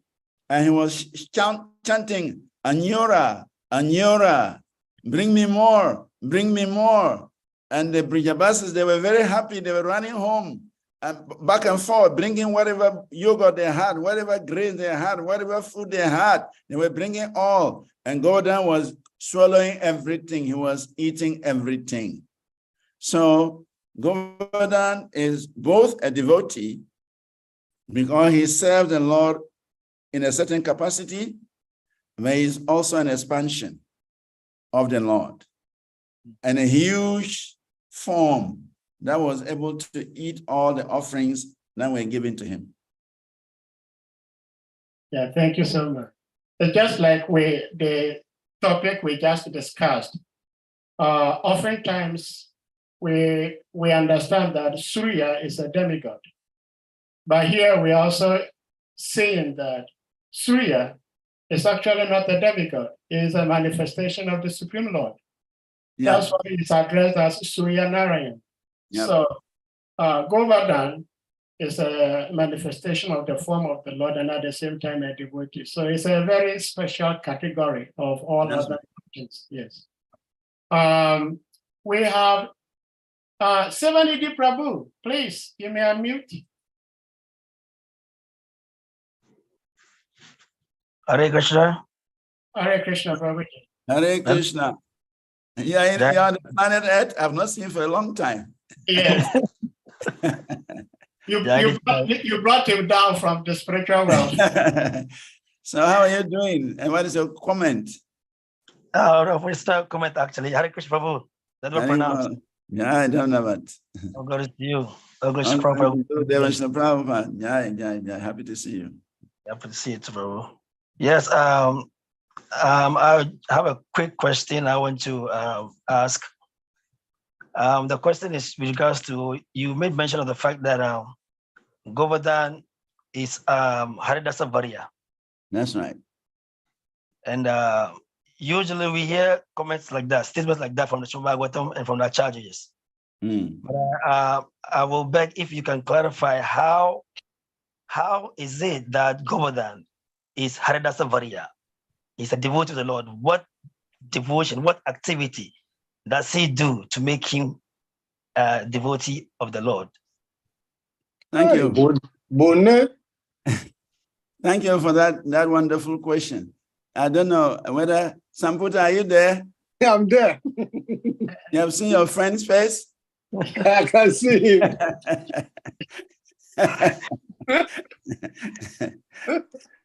Anyway, it's nice to see all of you together here.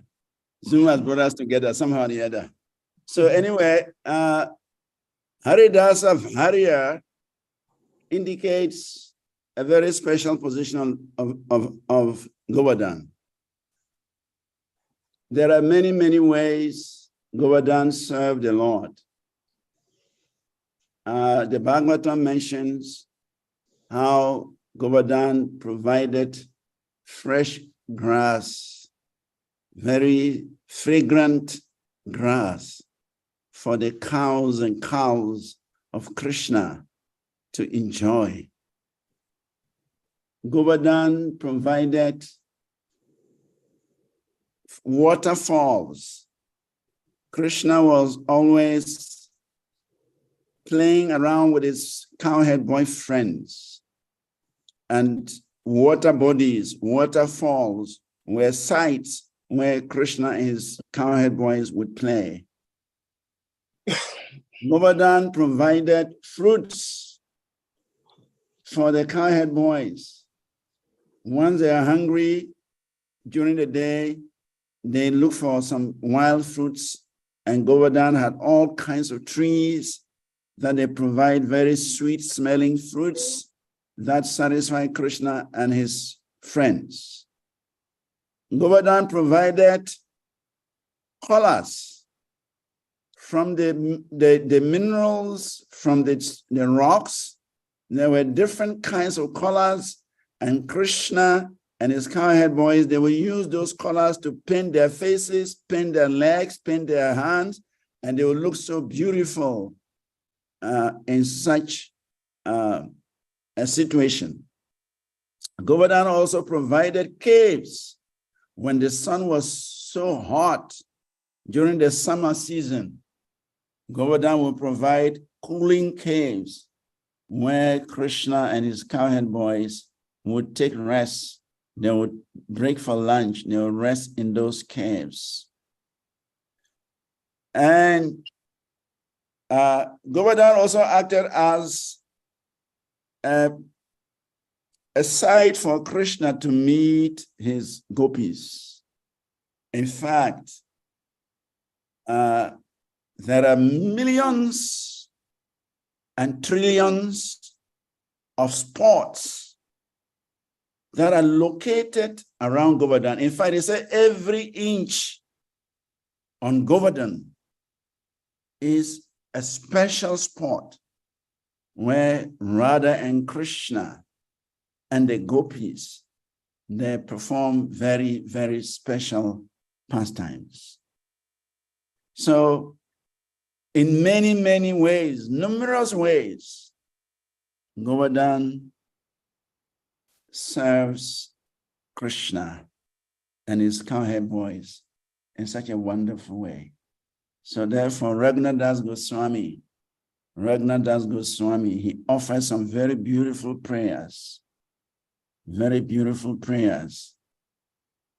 begging Govardhan to give him shelter at his lotus feet because he is so dear to Krishna, having distinguished himself as Hare Das Varya. I don't know whether I've answered your question or not.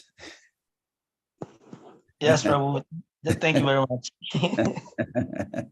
So in a nutshell, with regards to the comment Vara Prabhu, His Grace was mentioning, like with the correlation between Krishna and the demigods like Brahma, Shiva, Surya, and the rest. Yeah. From what you just said, it means that Govardhan is Hare Das Varya because he is a resident of Shri Vrindavan Dham. That's right. And Shri Vrindavan Dham is the topmost realm of the spiritual world. And his service to Krishna is actually in Madhura Ras of Vrindavan, which is directed towards Krishna, the Gopis, the Gopas, and the entire Brajabasis. Yeah. That is why he is topmost, Hare Das Varya. Am I correct, Prabhu? If I understood you. You're right. You're right. So like that, is the topmost, yes. His service is superior to that of demigods like Brahma and Shiva. Certainly, yes. All right. Thank you, Prabhu. Thank you. So I think you should give class. We have not had your class for a long time. You should get you to give some classes on this platform also, if you have the time. I have not heard from you for some time. Well, thank you very much, Prabhuji. Thank you for that wonderful request. So, Sevanidhi, you heard it right. Okay, Hare Krishna. So, devotees, if anyone has a question, comments, realizations, please. Well, I think we've been here for almost 2 hours. Yeah. I have more questions, but I think we've gone too far into 2 hours. Maybe everybody is tired. But I would like to attempt to repeat what I was saying, because I heard the devotees were saying that they wanted to hear me, but they could not hear what I was saying. Yeah, Lieutenant Gurudev is talking about classes. Yeah, I was saying that once Gurudev was in Washington, D.C., and the few Ghanaian devotees in Giranagri here, we thought that Gurudev was not here. Of course, he was not here. He was not in Giranagri. And we were really tired because the previous day in the evening, we worked so hard, we were tired. And the following day, we worked so hard, we were tired. So we were all resting at Harichakra Prabhu's house. We did not attend the Sunday class. And all of a sudden, one devotee came to tell us, hey, Gurudev has come. He's in the temple giving class. So we all rushed to the temple room. And when we got to the temple room, Gurudev was already on the asana speaking. And as soon as we paid obeisances, we sat down to listen to him. He said, just imagine. And there were not many devotees in the temple room because lots of the community members were not in the temple room because we all thought that Gurudev was not there. So the devotees did not attend the class. And when we got there, we paid obeisance. As soon as we sat down, Gurudev said, just imagine, even my own disciples from West Africa are not here to hear me speak. What else do you expect? And we all felt so bad, so guilty. And I believe we all made it a point that there will never be a point in time that Gurudev is speaking, we will not listen to him. So I very much understand and I appreciate the comment Srimad Prabhu made in regards to devotees not attending Zoom classes. I am not in any way attempting to say that devotees who are not attending the Zoom Bhagavatam classes are not hearing Bhagavatam classes. But I also strongly say that anyone who has WhatsApp account can also have a Zoom account. If someone has a WhatsApp account and he is on this African WhatsApp platform, and I know some devotees, I'm not going to mention names, there are too many I cannot mention, but I know devotees, ever since this program started, they have never listened to their guru for once. Those are devotees I'm very much concerned about. And if someone is truly listening to their guru in the temple room, that will motivate them to hear their guru speak at least once in a year. The gurus, they speak once in a month, generally. And if once in a month, one cannot come to hear his guru speak, if for 2, 3, 6 months, 1 year, they cannot come to hear their guru speak, I don't think I can accept any excuse. This is just me. I cannot accept any excuse. If for 1 year, I'm not saying everybody coming to speak, your own guru coming to speak, and for a whole 1 year, you have not come to listen to him on this social platform, I do not know what else. But that is just me. What I think is not final. Who am I? Hare Krishna. Hare. But I'm so grateful, His Grace Srivas Vanacari, what you said earlier, that you encourage the disciples to come to listen. And of course, we had a very good number today. And I think it's a very positive sign. And like I said also that Gurudev was not spending much time with us. When Gurudev was away, you, in your humble self, was representing Gurudev. And I cannot forget the harsh chastisements you gave me. And even though they are harsh chastisements, but they helped me. And so I'm thinking that the gurus cannot be everywhere physically. And so they have representatives, and these representatives have to make sure that they encourage the rest of the disciples. I mean, that's what everybody does. Srila Prabhupada was away several times, and his representatives were working in the capacity of Srila Prabhupada, encouraging the devotees. And if even a devotee is 1 day older than you, you give him the respect, you call him a senior devotee. No, this Maharaj, I've forgotten his name, Achyutananda Maharaj. Those days, Achyutananda Maharaj, he shares this memory that he took sannyas before Jayapataka Swami Maharaj. And it was a matter of seconds. And simply because of that, Jayapataka Maharaj addresses him as his senior god brother. Just seconds, you know. And I was telling Anadi Nidan and Prabhu, you've been a devotee for more than 7 years. Stop saying you are neophyte. Srila Prabhupada disciples, 2, 3 months, they are old devotees. They take charge of things. And so I am encouraging myself, encouraging everybody else that it's good to be humble, but we should also understand that the torchlight is now handed over to us. We have to carry it and pass it on. Hare Krishna. Hare Krishna. Hare. Well, I think I have talked too much. Do you have something to say, Prabhuji? No. Prabhu, what is the news from Croatia? Nothing special.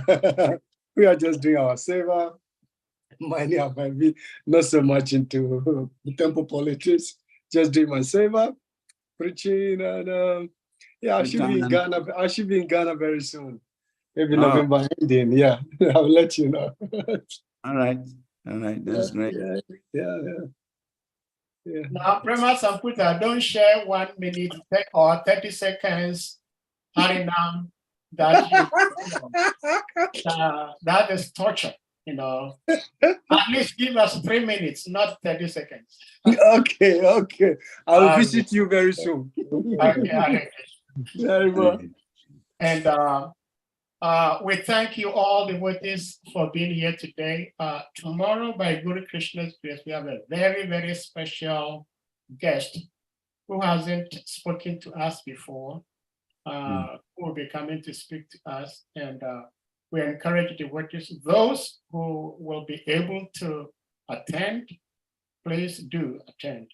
If you cannot, Guru and Krishna understands. We are not doing it for show. We do things out of our sincere heart. So those who can, please try to attend tomorrow. It will be very nice. This devotees first encounter, seeing many devotees, many participation, that would be very encouraging. So on this note, I will humbly request the devotees. Hare Krishna, before you humbly request. Before you humbly request. Maharaj, please accept my humble obeisance. All glories to you, all glories to Gurudev, all glories to Srila Prabhupada, and all glories to the devotees. Yes, I would like to request you to kindly summarize all what you give us today in 1 minute so that we can take something home, please. Hare Krishna. Hare Krishna. Well, what I can just say is that the Lord maintains the universe horizontally and vertically through his impersonal feature, which is called the secondary aspect of the Lord. And he maintains the living entities in the spiritual world as well as the living entities in the material world. He maintains the living entity in the spiritual world with the Sadhini, Samvit, and Ladini Shaktis. In the material world, we are maintained by material relationships, material assets, but the real maintenance is spiritual. And therefore, Chaitanya Mahaprabhu, he descended as the main tree of the love of Godhead to distribute that love by empowering his devotees. And so we can also be connected to that Ladini Shakti, Sandini Shakti, and Samvit Shakti by the holy names, by chanting the Hare Krishna Maha Mantra. And of course, in connection to that, the issue of Govardhan Hill came up because Lord Krishna wanted to demonstrate how demigod worship should not be undertaken by devotees. Devotees should worship the Supreme Personality of Godhead, who expanded as Govardhan. And Govardhan plays a double role as the best devotee, Haridas Varya. So, in a nutshell, Krishna maintains the universe, he maintains the creation.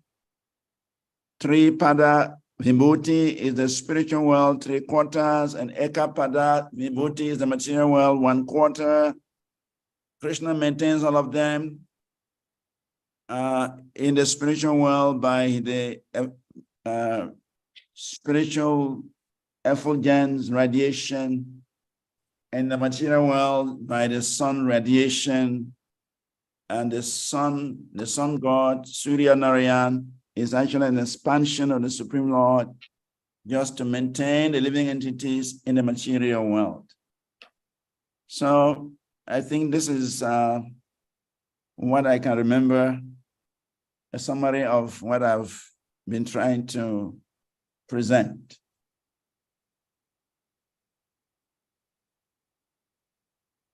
Hare Krishna. Hare Krishna. Hare Hare Krishna. Krishna. Thank you very much. Hare Hare Krishna. Krishna. Hare Krishna. Thank you, Govinda Prabhu. So, please, devotees, thank you all for your rapt attention and participation and your love to hearing Krishna Katha. At this point, we're going to humbly request you all to kindly unmute, and we all chant Hare Krishna Mahamantra to express our appreciation to our revered speaker, Srivas Vanacari, for such a wonderful Krishna Katha. Hare Hare Krishna. Hare Krishna. Krishna Krishna. Hare Hare. Hare Rama, Hare Ram. Ram. Hare Hare Hare. Panchakalpatarubhyascha, Panchakapatarubhyascha kripasindhya evacha patitanam pavanebhyo vaishnavebhyo namo namaha. Prabhupada ki jai. Jai. Hare Krishna. Hare Krishna. Hare Hare.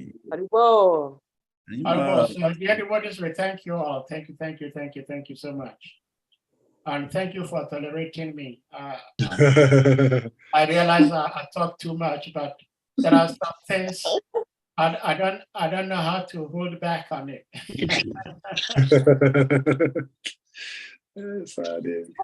Prema Samputa ki jai. Big brother. If Prema Samputa is smiling and laughing, it means I'm safe. Big brother. I'm full of patience. Hare Krishna. Yeah, very well. You'll see me soon in the States. So that Oh, we can go wonderful. to Kirtan. Yeah. Don't just give us a surprise. Let us know before you get here. Okay. Hare Krishna. Very Come well. to Philadelphia. Hey! You should come Okay. to Philadelphia. Okay? Yeah, I'll let you know. Come and do Kirtan here. Come and do, we're doing Harinam here 6 days a week. So you have to come and join us, okay? Please, I beg. Very well. Hare Krishna. Very well. Satya, I'll see you on Monday. Yeah, very well. Okay. Hare Krishna. You're coming to Philadelphia. Yeah, I'll let you know. I'm coming on Monday. Awesome. I'll be wonderful. I'll be here. Yeah, Hare Krishna. Hare Krishna. Guru Prabhu, Hare Krishna. Do you have something to share? No. Sorry, I was just curious as usual to understand. Yeah. It's good to be curious. Good, thank you very. I'm going to see the Mahabharata tomorrow in a drama play here in London. Oh, you are in London at the moment. Yeah, I was in Lagos 2 years. I was hanging around with Kavi Prabhu Kavi. Yeah. Okay. So I thought you were still in Nigeria. No. I was. In fact, I might be relocating to the Philippines. Oh, okay. Okay, so, but I'm always with you. Thank you. God bless you always. Hare Krishna. Oh, we are always grateful and appreciative having your association all the time. Thank you so much. Thank you. Yeah. It says curiosity killed the cat, but this curiosity gives us a liberation. We need to be curious. Yeah. Yes. All right. Thank you. Hare Krishna. Thank you. So, dear devotees, we are very thankful and we hope to see you all again tomorrow. Sevanidhi, Hare Krishna, thank you so much. Lakshman, this Lakshman I haven't seen in person, but I love him so much. He does wonderful on the WhatsApp platform. And of course, Gayatri Devi is here, Harichakra Prabhu, Mother Sunita Atma Devi, Ras Vilas, one of the pillars, Yashoda Devi and Shriman Varaha Charya, mentor, and Salika Prabhu. Grace Quay. Grace Quay was the first devotee to log on today. Narayani Devi, Loka Devi, Nita Laksha Devi Dasi. We thank you all very much. Madhya Sheda was here, Arichaka was here. Arichaka is still here. Govinda was here.